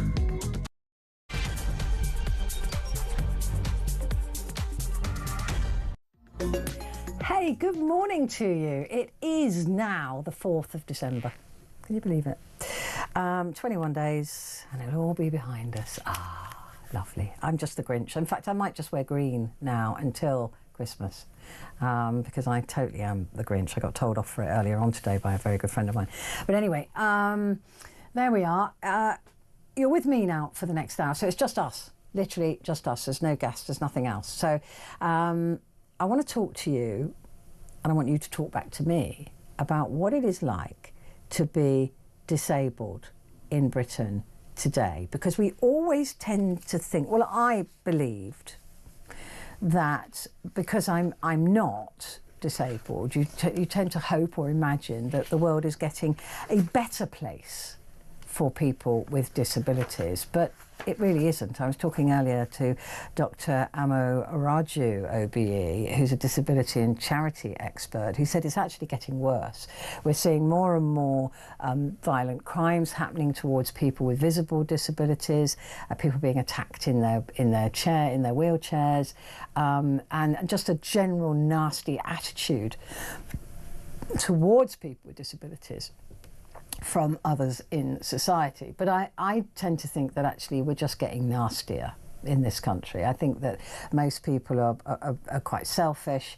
I think empathy is something that people see as an illness. People see niceness as a weakness, and none of which is true, of course. I think that to be nice and to be empathetic are probably two of the greatest strengths in this world today, because it is such a bleak place that if you manage to keep your humanity in this complete absolute nightmare that we're living through, then you are a stronger person. It doesn't make you a weaker person at all. So we're living in this world now where people, they don't even care about each other if there isn't a disability, but if there is a disability, it's a reason to pick on somebody who might be weaker than you, or to feel. The thing that I don't get is this attitude of jealousy towards people with disabilities, right? So you go, well, yeah, they're getting all these benefits and they're getting a Motability car and they're getting. I would rather they had that than I had their disability.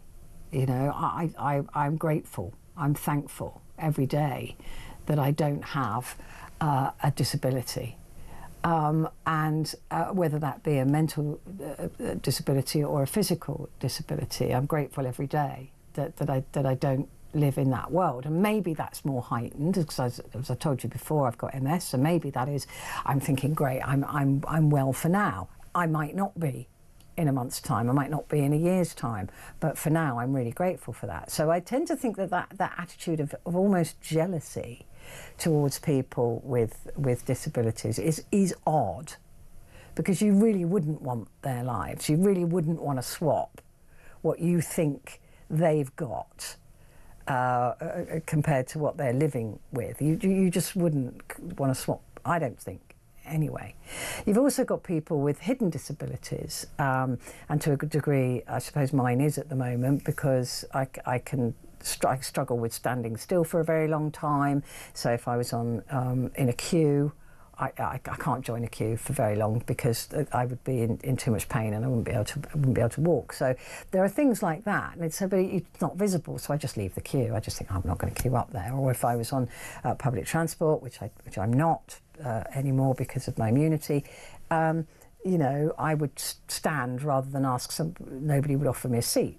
All of those things. So to have an invisible disability is also incredibly difficult, because you don't want to tell a stranger that you're struggling, and there's all sorts of, and then people with mental health issues that are classified as being disabled. So it's a really complex situation. But when you look at the numbers, when you see the numbers, is nearly 17 million people with disabilities in this country. That is 25% of the whole population. That is 25% of the population who have a disability.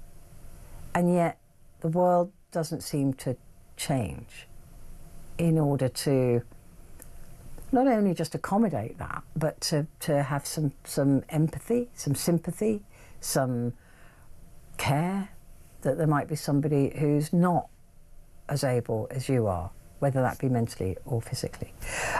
Anyway, that's just a long preamble, really, to say that I'd love to talk to you about this and to find out, you know, what it's like living with either a physical or mental disability in Britain today, and the lack of perhaps understanding, or maybe you've had nothing but wonderful understanding from people. Are you treated differently? Are you looked at differently? Are you talked down to?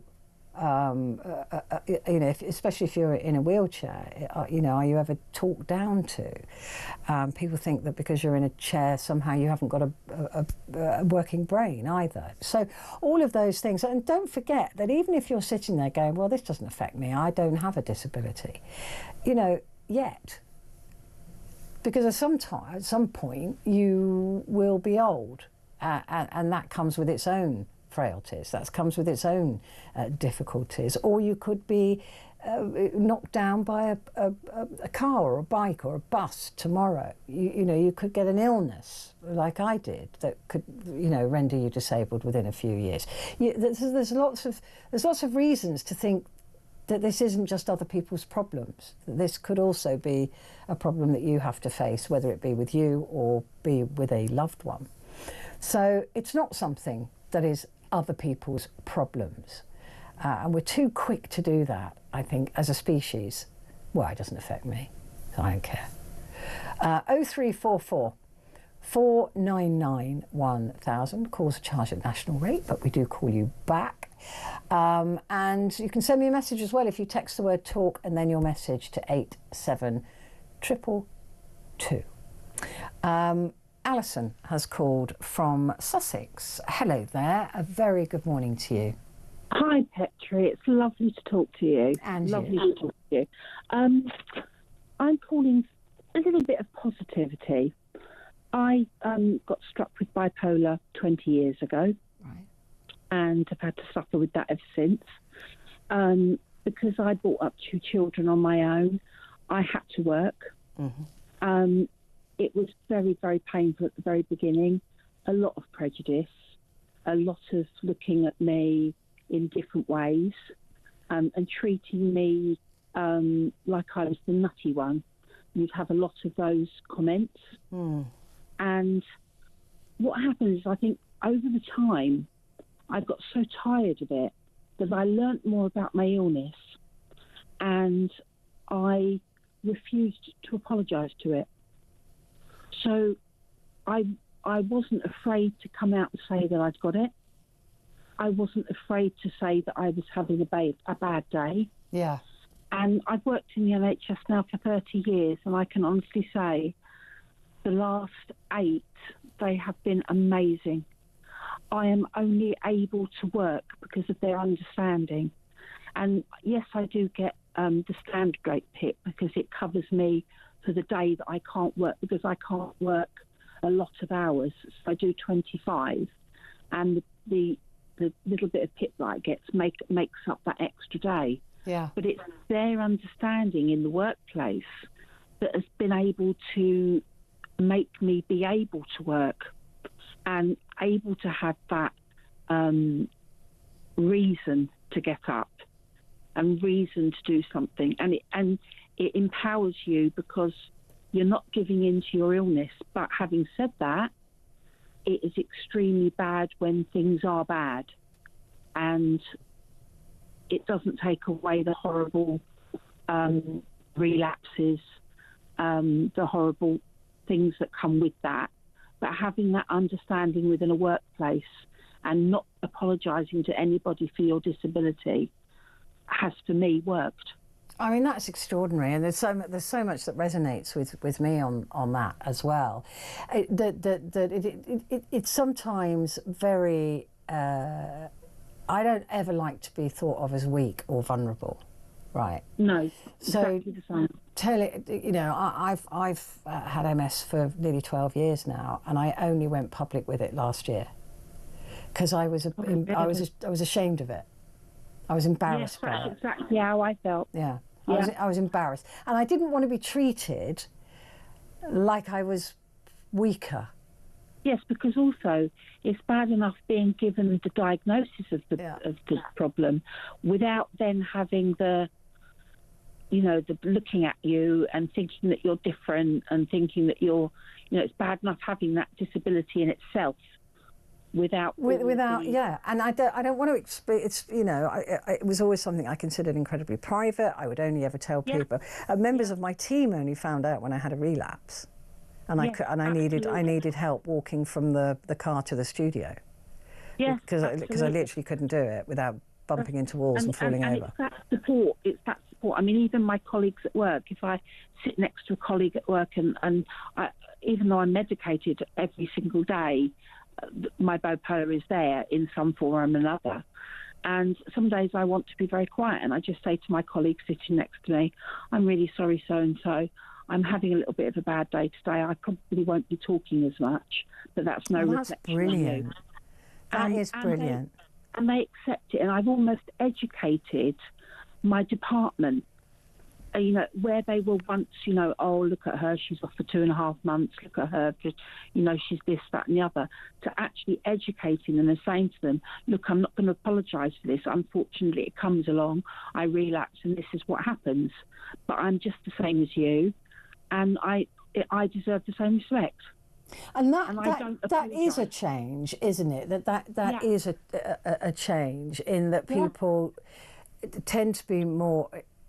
I think they're more accepting, certainly of mental health. Absolutely, conditions. And also to never apologise for your disability. Never ever apologise for it. Not be proud of it, but it's part of you. It's part of you. Yeah, it's something that happens to you. It's not like you've asked for it to happen, and it is something that happens to you. And understanding is important. And I still feel a bit embarrassed about it, to be honest. Yes, I can understand. I do, but if my producer, particularly Gabriella, knows about it and knew about it before everybody else in the team. And that is helpful because she'll know if I'll tell her if I'm having a bad day or if I'm relapsing, and it actually takes the pressure off. Yeah, it makes you feel safe, and that's the thing about working with a disability. If you feel that you've got that safe person to go to, it takes that whole pressure off of having to explain to everybody. Yeah, and like I said, my team my team are wonderful. I don't know about the rest of the building. I don't know if they even know, and I don't care because they don't need to know. Absolutely. But it is an interesting thing, isn't it, that so many people with any kind of disability, a mental health disability or a physical disability, there is a shame that comes with that. Absolutely. And there is a fear. For me, it's more of a fear of looking weak. I've had to be really strong and tough, like you, my whole life. When I left home at 16, 17 years old, I was out on my own, mate. You had to be tough. And so any idea that I have a weakness is horrifying. I had a violent partner for 13 years and then obviously got out of that and had to bring up my children on my own. Yeah. And with a burgeoning mental health problem. I got that, and it just knocked me for six, and of course that's why 6 or 7 years ago I made the decision that I would not let it get to me, and I would not apologise for it. And as hard as it is for me to go to work, and nobody will ever know what goes behind the mask, but I'm able to work because of that support. And if people out there can get that support, then it's just breaking that barrier and that wall that some of us put up ourselves, right? You put it up yourself, but you've somehow got to figure out that it's not weak. And the people might not see you like that. That somebody disabled wants to sit at home all day on their own. You know, they don't. There's so many disabled people out there that want to work. And all Look they what it's need done is for you, all they with your need mental is- health. That's it. And Yeah. it's given me that. I won't give in to it. So those people out there, they want to work, but they're not given the understanding to be able to enable them to work. And that is where the problem is. Yeah, you sound very similar to me in your attitude, and I won't give in to it. I've wanted to ring about this for so long, Petrie, I can't tell you. Oh, God, I'm so pleased you did. You know, there is that attitude that sometimes you have to have, isn't there, about, you know, I do whatever the doctors tell me to do, my neurologist, neurosurgeon, Yep. whatever. Yep. I'll take the medicines they tell me to take. I'll Well you know, done. do all of those things. But other than that, I don't acknowledge it. That's right. It's because it doesn't define you. No. My counsellor's always told me it doesn't define you. That's not what defines you.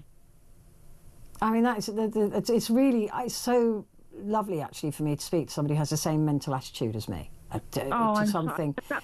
Well, that's why, because I listen to you most nights, and you're my because I have trouble sleeping. I obviously have to take medication for sleep to be able to function to go to work. Oh, bless And you. you're always my soothe soothness talk at night to sleep to. Oh. And I watch you most nights, and I just thought, no, I need to phone you tonight about this, because I'm very, very, very, very passionate about it, and I just want other people to know that there is hope, and that your disability doesn't define you, and never apologise for it. But it is interesting, though, isn't it? So many people have been so squashed by society's treatment of them that they'll be perhaps listening to us and going, I don't think I could do that, you know, because they've been so... not weakened, but pushed down and treated badly and ignored or you know, it's just so awful. You can't help for any illness that you get, and God, you know, for the grace of God go I. And at the end of the day, like you say, any one of us could be like it. But I'm a great believer of don't apologise, but learn as much about your illness as possible. Yeah. Don't apologise for it. And all I say to any employers out there is just by being that little bit empathetic, you can have the most fantastic workforce. Yeah, absolutely. I mean, you think of all that untapped talent, Alison, that is just, like you said, just sitting at home because they don't feel welcome in society or they don't feel that they will be treated nicely in the workplace. It's heartbreaking. Yeah, it is heartbreaking. When work is so important, right? It's important for you, it's important for me. You know, it gets you out, it gives you a purpose, it gives you somewhere to go, it gives you, you know, all of those things. And the face, believe me, I think to myself, oh my God, I just can't. I mean, I relapse, obviously, but there are days I think I just can't do it. But I talk to myself, I use coping mechanisms, and once I'm there with other people, I'm absolutely fine. I can do it because I won't let it beat me. I will not let it beat me. Or steal any more from you than it already has. Absolutely. Yeah, that's how I feel about it. And it's so brilliant that you've over those years you've forged those relationships where you can say, I'm not going to be very chatty today. I'm sorry. I had a bad night's sleep. I couldn't sleep. You know, I'm having to use all my mental acuity to do the work. I haven't got enough bandwidth. And they're so understanding. That is brilliant. What about when new people come in? Over the years, new people must have come in, and you've had to start it again to build that. I open and I tell them, because I'm not ashamed of my illness. Whereas I used to, years ago, be ashamed of my illness. I thought, my goodness, it's a psychiatric illness. And, of course, my mother had it. And so I saw a lot of things in my youth with psychiatric things. And so it was like a massive bang to me. Oh, and there used to be incredible shame, didn't there, around and so there mental was health? shame. And I think I just got so fed up with the shame over the years that I thought I am worth something. And when I brought my girls up on my own, really I don't even know how I did it, because my head was blown most of the time. Yeah. But I look back and I think I'm so proud that I did that. I am really proud that in amongst all of that, I could work because I've had understanding. I mean, don't get me wrong, it wasn't understanding sort of 8 years prior. You know, it was quite a battle. But this last 8 years, I've had so much help from occupational health, so much help from my manager, and that's all that these companies need to do, is just be that little bit understanding.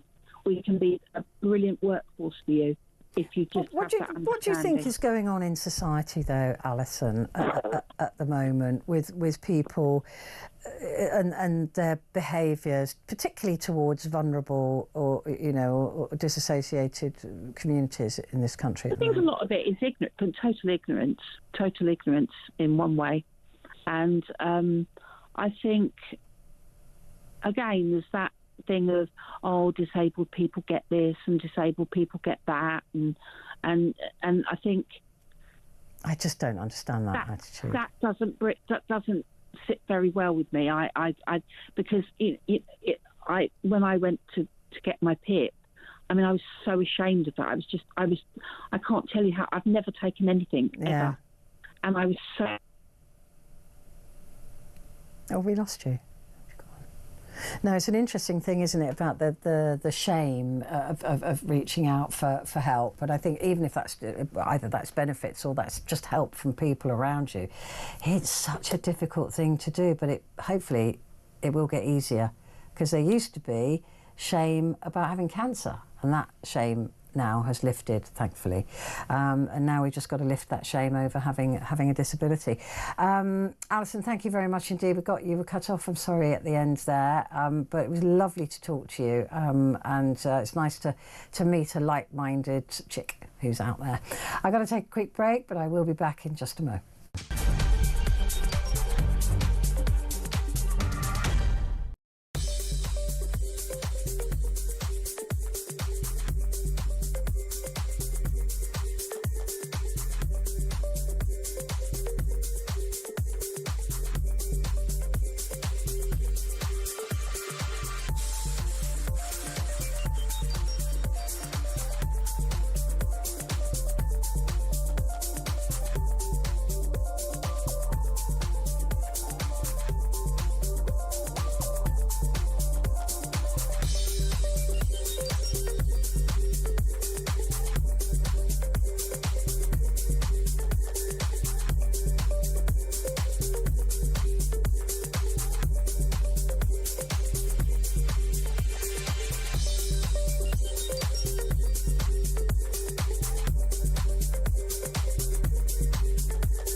Across the UK, on DAB+, on YouTube, on your mobile, and on your side. This is Talk. Hello there, good morning. Poor Alison, she's got to be up in 6 hours. So I'll try and keep my voice nice and smooth for you, Alison, so you can go drift off to sleep. Or you could put on a podcast of me as well, because there's a podcast now, so you can just hear my voice on loop. Hopefully that'll calm you down. But thank you for the call, it was absolutely brilliant. Unfortunately, though, I mean, it's interesting, isn't it? You talk about a sensitive subject like this, and you discuss this with like-minded people who have empathy for other people, as well as, being able to cope with their own lives, and, strong, interesting people. And then you have listeners like this. Well, a message just come through from Gary in Stockdale.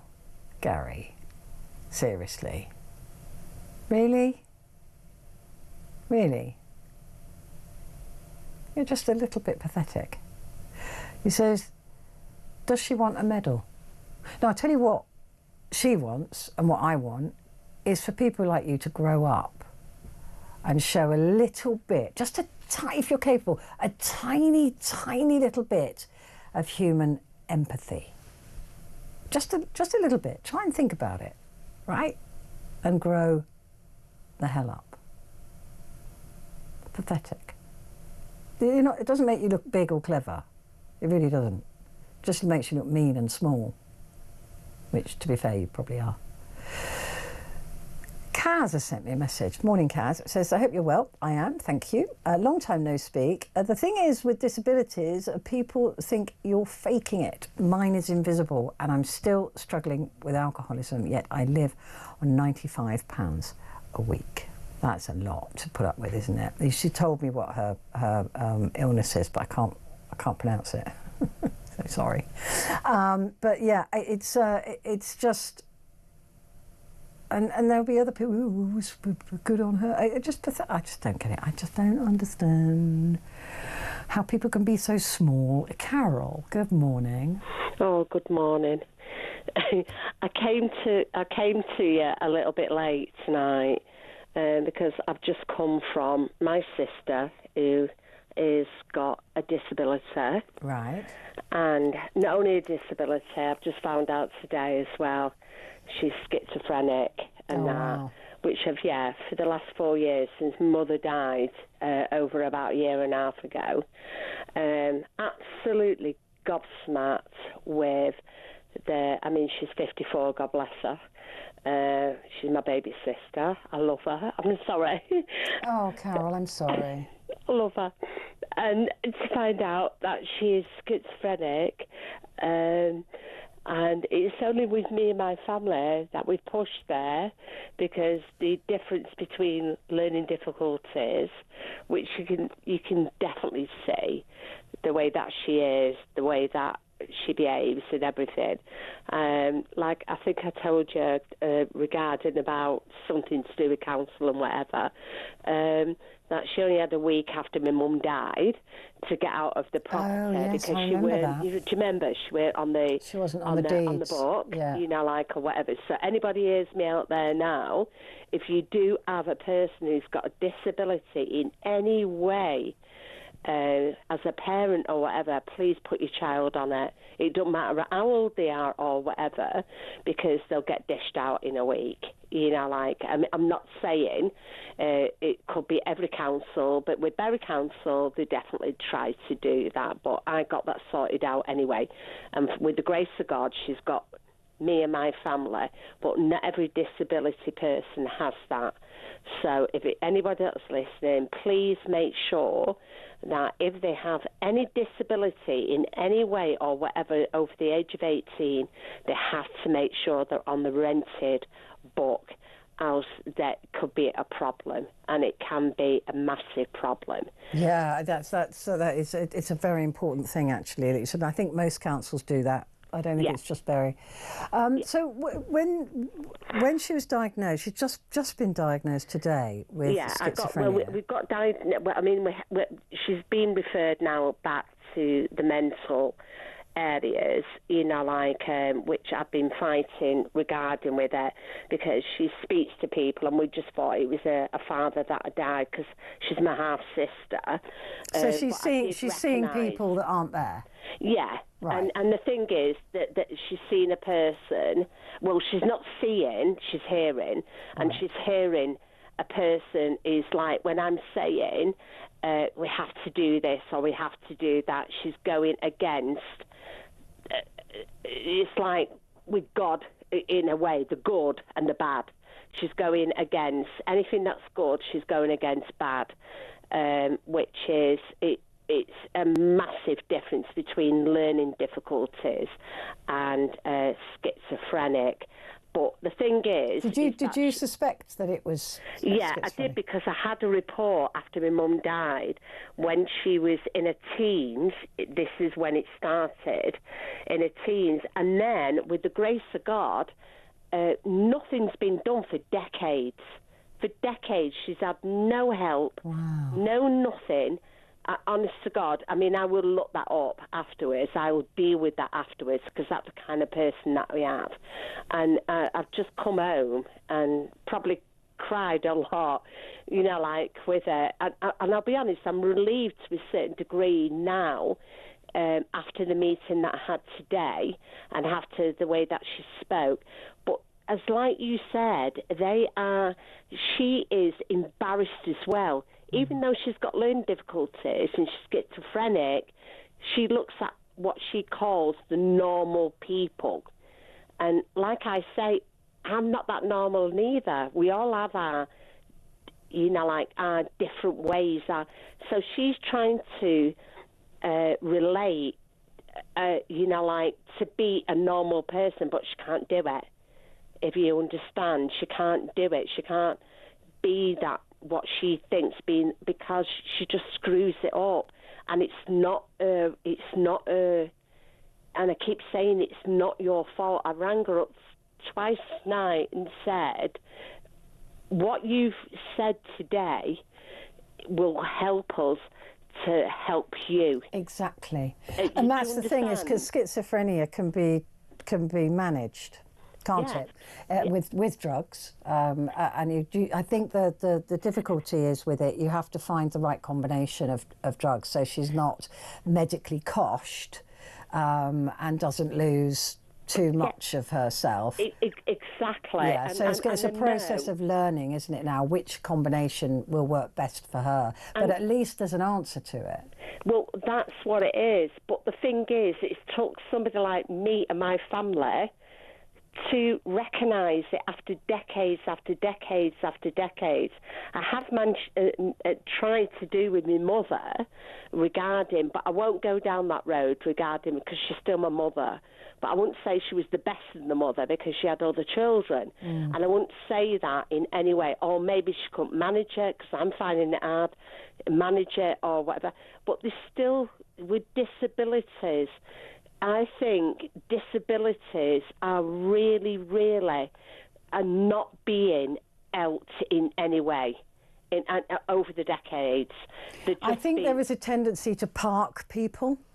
Isn't there? There's a tendency just to go, oh, well, she's got learning disabilities, so we'll just park her there. And it is, and it's regarding, I've had a young, she's called Sal, and I've had a young girl that's just come out of university last year. I've had several social workers which have been absolutely, unbelievably wrong. Shall I just put it that way? Wrong in every way or any form. And the excuse is that at the end of the day, they do not understand. They're not trained for disabilities. So, what are social workers? When you speak about a social worker, you think. Now, I'm saying, well, if it's a social worker, what is a social worker? What are they trained for? Exactly. Are they trained for an illness, a disability, are they this, that, or whatever? A social worker, when I thought, a social worker to me could deal with anything. That's what I thought. Now I know they can't. They can't. Well, that's just bonkers, isn't it? I mean, that doesn't make it. It doesn't literally, because you would think a social worker, at least if that isn't their speciality, they'd know somebody, or their specialty, that they would know somebody to refer you to. But with your sister, this is the other thing, Carol. I always think this when it comes to my younger brother who has dementia. Yeah. And I always think, God, if he didn't have me advocating for him, or more than that, pushing doors for him, and it seems like your family are doing the same for your sister. What happens to those people who don't have? I have cried, and I'm a strong woman, and I have cried, and it's like I'm devastated to think that in this age, this year, this generation, these people are like, I don't know, what are they? What are they? Yeah, and if you don't have somebody pushing for you, if you don't have somebody, then you literally don't get anything. You just fall through the cracks. Because I mean, I'll say something now. If I wasn't there, and some of the places that they were trying to push on my sister, same as my brother. You know where I'm coming from. If the places that I looked upon, I wouldn't even put a dog in. never mind anything. Say exactly the same thing happened with my brother. Exactly the same thing. And I'm in the north. It don't matter where you are in the country. I'm telling you now, if literally, like my mother as well, like my mother when she was very, very poorly on her last month, if it weren't for me and my internal family or whatever, with the grace of God, some of the places, me and my friend, my bestest friend in the world, who I absolutely adore, I'll call her Gina anyway, right? I absolutely adore her, right? She's been down that road. She held my hand with it and said to me, regarding about my mother, you have to go and visit these places. And it broke my heart. And then they try to threaten you by saying, well, if you don't accept a place, you are making yourself homeless. That's what happened. Don't even start me on that. That's what happened with my sister. You're making yourself intentionally homeless if you don't choose some go for it. Yeah. Go for it. Just leave it. I will go to the papers. I'll go in. And because I'm a nuisance to them, I'm a nuisance to them, then they gave me a road to get me where my sister is now. Yeah, I took a shortcut by getting the name and phone number of the head of the social services for that area. I did a few things like that as well. Probably even worse, like with it. But you have to do it. You have to do it because... But then there are people who don't have us to do it for them. And what happens to... Well, we know what happens to them. They end up, in a ditch somewhere and without anybody caring. I'm glad you brought this up. I mean, I was talking about something else, like with it. And then I can't believe today, of all days, that you've brought something up like this. That's really weird, isn't it? It's not been taught enough. It's never been brought. It's very rare it's ever been brought up. Yeah. And I'll be honest, even myself over the last, say, decade before that, I'll be honest, right, I was ignorant towards it. And now I'm not in any way. And the other thing is not just because of my sister. It's like now I'm feeling that I have to do something, not just because of my sister, for other people, and I'll try and do that next year. I will try and do with all my experiences, put it all together and see where I can put it to. I've explained to my family they can help me with it. Yeah, because actually when you're dealing with social services or the mental health, I mean, exactly the same with my brother, you do start to learn about a different language, a different form of... I mean, I wouldn't wish anybody to have to go down that road, but if you have to go down that road, it's a steep learning curve. Carol, thank you very much indeed. Wonderful to speak to you. I've got to take a break because I'm late, but I will be back.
Across the UK, on DAB+, on YouTube, on your mobile, and on your side. This is Talk. Hello, good morning. This is Talk, and it is Petrie here with you. And Gary has come back to me from Stockdale, and he says, I tried to commit suicide twice last year. Don't try and be smart. Manic depression and mother dying. And Gary, how would you have felt if somebody had said to you, what do you want? A medal? I'm just really surprised, and I'm sorry that you've been through that. Genuinely, I am. But I'm surprised you didn't have empathy for somebody else with a mental health condition. Just think for a second. I mean, honestly, that terrible things that you went through. How would you have felt if somebody had said to you, what do you want? A medal? Do you see what I'm saying? So I'm really sorry that you went through that. I really am. I'm still probably going through it. But if you try to think how you would respond to something, I don't know, maybe you wouldn't have sent that message in the first place. I don't know. Another message here from Anna says, sorry, I can't stay up later to call in, but I thought I'd send you a wee message instead. I worked in social care and specifically with people with disabilities living as independently as possible in their own communities until I myself could no longer work due to disability. My disability is cancer, and being as 1 in 2 people now receive that diagnosis, I'd hope that society would be kinder. I would have returned to work even during treatment, but my organisation deemed me unfit. The fact that they meant to advocate for the disabled stung a lot. Yeah, that's ironic, isn't it? Very sad things are going backwards. Very sad things are going backwards, as I did, and so many worked so hard to extinguish these prejudices. Glad you're talking about it. Great show. And that's from Anna in Scotland. I mean, that's just awful, isn't it? That an organisation that is supposed to advocate for, I don't know. I don't even know where this world is at the moment. It was slipped into the wrong timeline. I want to get back to the actual timeline. Don't like this one. Well, earlier on, I was talking to the disability and charity expert, Dr. Amu Raju, OBE, and I asked him if he thinks things have got better for people with disabilities. Here's what he said. Well, Petrie, the way I normally look at this is, I've been a disabled person all my life with a physical impairment. And I entered the disability workplace. I started working for a charity in the Midlands called Disability Direct as an advisor 30 years ago.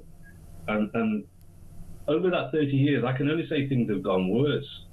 You know, when I first started, on the first day, my boss at that time said, we've got real problems with social care. Welfare rights is still not enough to, the income coming in for disabled households is still not enough to make ends meet. And here we are today, 30 years later, the gap in finance between disabled people and non-disabled people is over £1,000 a month. Social care is in a complete mess. Trying to get a job as a disabled person is a nightmare. And then once you get a job, sustaining employment is just as difficult. So I don't think things have got any better at all. And on top of that, more than ever, societal attitude towards disabled people has got quite frightening. You know, I hear the number of hate crimes against disabled people is higher than ever before. You know, we're in a world where disabled people aren't comfortable talking about their impairments anymore, particularly on social media, because they get attacked. I put a post up yesterday about Motability, as it was mentioned in the budget last week. Yeah, it was. And the amount of people that have, you know, in so many words, described disabled people as scroungers for wanting to access that basic right of getting from A to B. You know, we're in a very scary world for disabled people in the UK, which I thought was going to be a bit more of a progressive country when it comes to rights for disabled people. It really fascinates me that we haven't moved on as a society as quickly as we perhaps should have done. That was Dr. Amo Raju, OBE. And Neil has got in touch with me as well. He says, I hope I can pronounce this properly, I have Brown-Séquard syndrome, which is an incomplete tetraplegia condition, accounting for about 2% of spinal cord injuries. I'm fortunate that I'm a walker and I don't need a wheelchair. However, I am in constant pain and find mobility extremely difficult. The worst thing is that I look normal to people and this causes its own problems. I don't want or look for sympathy, rather understanding would sometimes help. And that is the point, isn't it? It's just somebody just to be a little bit empathetic. It's not a lot to ask. And he says, I wasn't even aware of today's significance until your programme.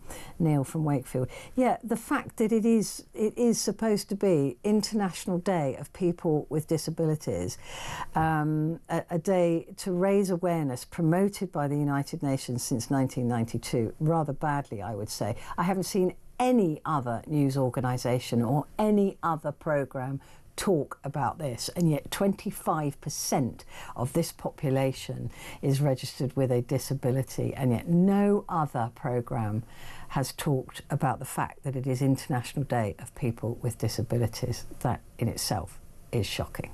Quick break, back in a sec.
Across the UK, on DAB+, on YouTube, on your mobile, and on your side. This is Talk. Hello there, good morning to you. This is Talk and it is Petrie here with you, and we're discussing life as a person with disabilities in this country because it is International Day of People with Disabilities. And Jenny has sent me a long message, but it's a good one, so I will read it. So that I just wanted to say thank you for talking about this topic, disability, in a kind way. I can't imagine anybody not doing it. I can't, but then there are some pretty horrible people in the world. I have a muddle of health issues, most connected to a chronic eating disorder, anorexia, but additionally depression and anxiety. They are life-controlling and I live in mind of them, but unable to put them out of my mind, or things quickly become imbalanced and I become even more unwell. It's a constant state of hyper-vigilance, and yes, I am managing this on my own. At 44, I've been trying to juggle an ever-increasing list of knock-on ailments. Sorry, I'm just trying to navigate I can't grab it. Trying to scroll down, which I can't do. I'm managing it on my own. Right, eating disorders have long-term degenerative effects. My family put up with me, but I know behind my back they're talking like the sorts of people you mention in general society. So I hide and mask a lot, which adds to the exhaustion. I heard the newspaper heading and I'm worried about the radio stations discussing this, and I think the one that you're talking about, the newspaper heading, was "Review will study rising diagnosis of ADHD." It's front page of the Times, and yes, I'm afraid there will be people talking about it, and they won't probably be very kind about it. So I heard the newspaper heading and I'm worried about radio stations discussing this, especially, and sadly it has to be said, at talk radio, aside from yourself. I rely on the radio for company, I live alone, and I am going to likely feel very lonely over the next few days until the news changes. Oh God, this scrolling thing, I hate this machine. I can't control it. I can't read the end of that message. Hang on, there we go. Oh, right, here we are. Thank you again for covering this in a positive and supportive way. I'll hold you to your words as I go through the next week of headlines and debates on the topic of mental health issues and neurodiversity. I'll hold on to your words as I go through the next week of headlines and debates on the topic of mental health issues and neurodiversity. And that's from Jen. It won't be a few days, it'll be a day at most. But I don't understand a lack of kindness. It just doesn't, but I know it exists, and I'm sorry that you feel that that we on Talk will let you down, but I'm glad that you've been listening this morning and you know that not everybody thinks like that, right? You know. Oh, it's just depressing. Vicky has said, Jen, thank you for your message, lovely message. Vicky said, please don't tar all social workers with the same brush. It's the same with any profession. There are good and bad ones. I myself have had horrendous personal experiences within the services. We need to advocate for those who are vulnerable, and I'd like to be there for those that don't have any family or friends. It's the same with the NHS. There are failings beyond belief, but there are so many other factors that can contribute to poor outcomes. It's not always in the hands of frontline staff, and I get that. And look, I really admire you for saying that you want to do this job.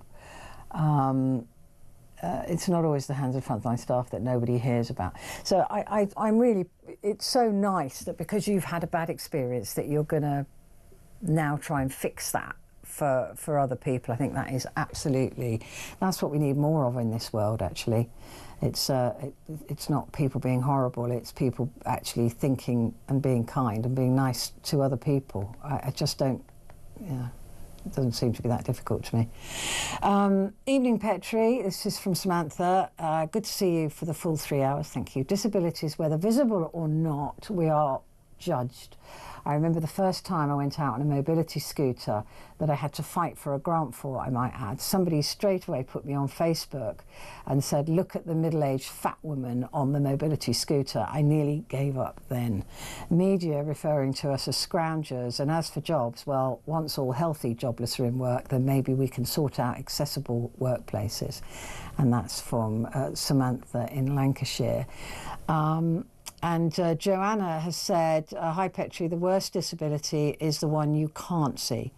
If you have a leg or an arm amputated, then ordinary people can relate. Fibromyalgia syndrome is an evil torture. I was diagnosed by a specialist and I thought I was going crazy until it was given a name.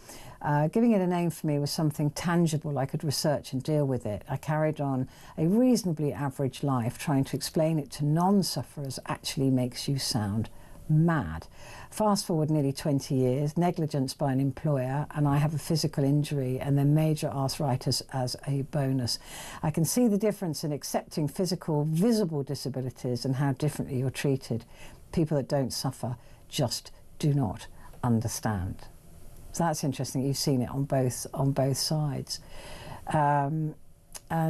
Alison has said, I'm disabled, and before I needed a wheelchair, some of my many illnesses were and still are invisible.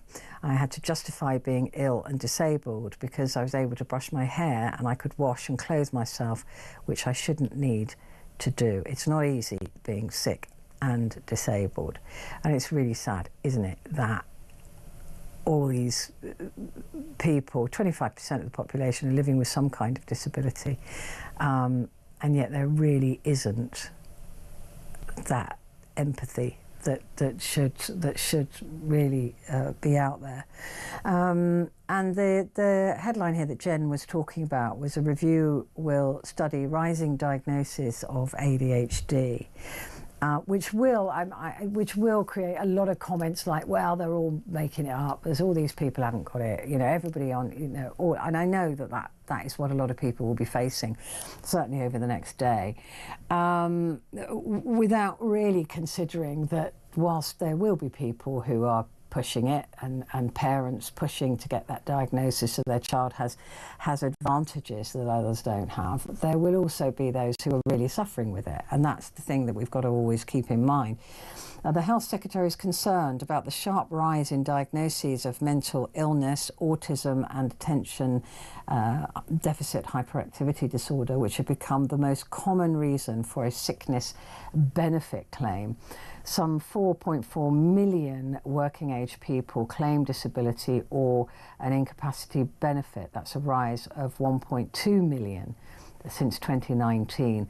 Record numbers of young people are dropping out of the workforce, and Streeting has previously said that an overdiagnosis means too many people are written off. The review to begin today will ask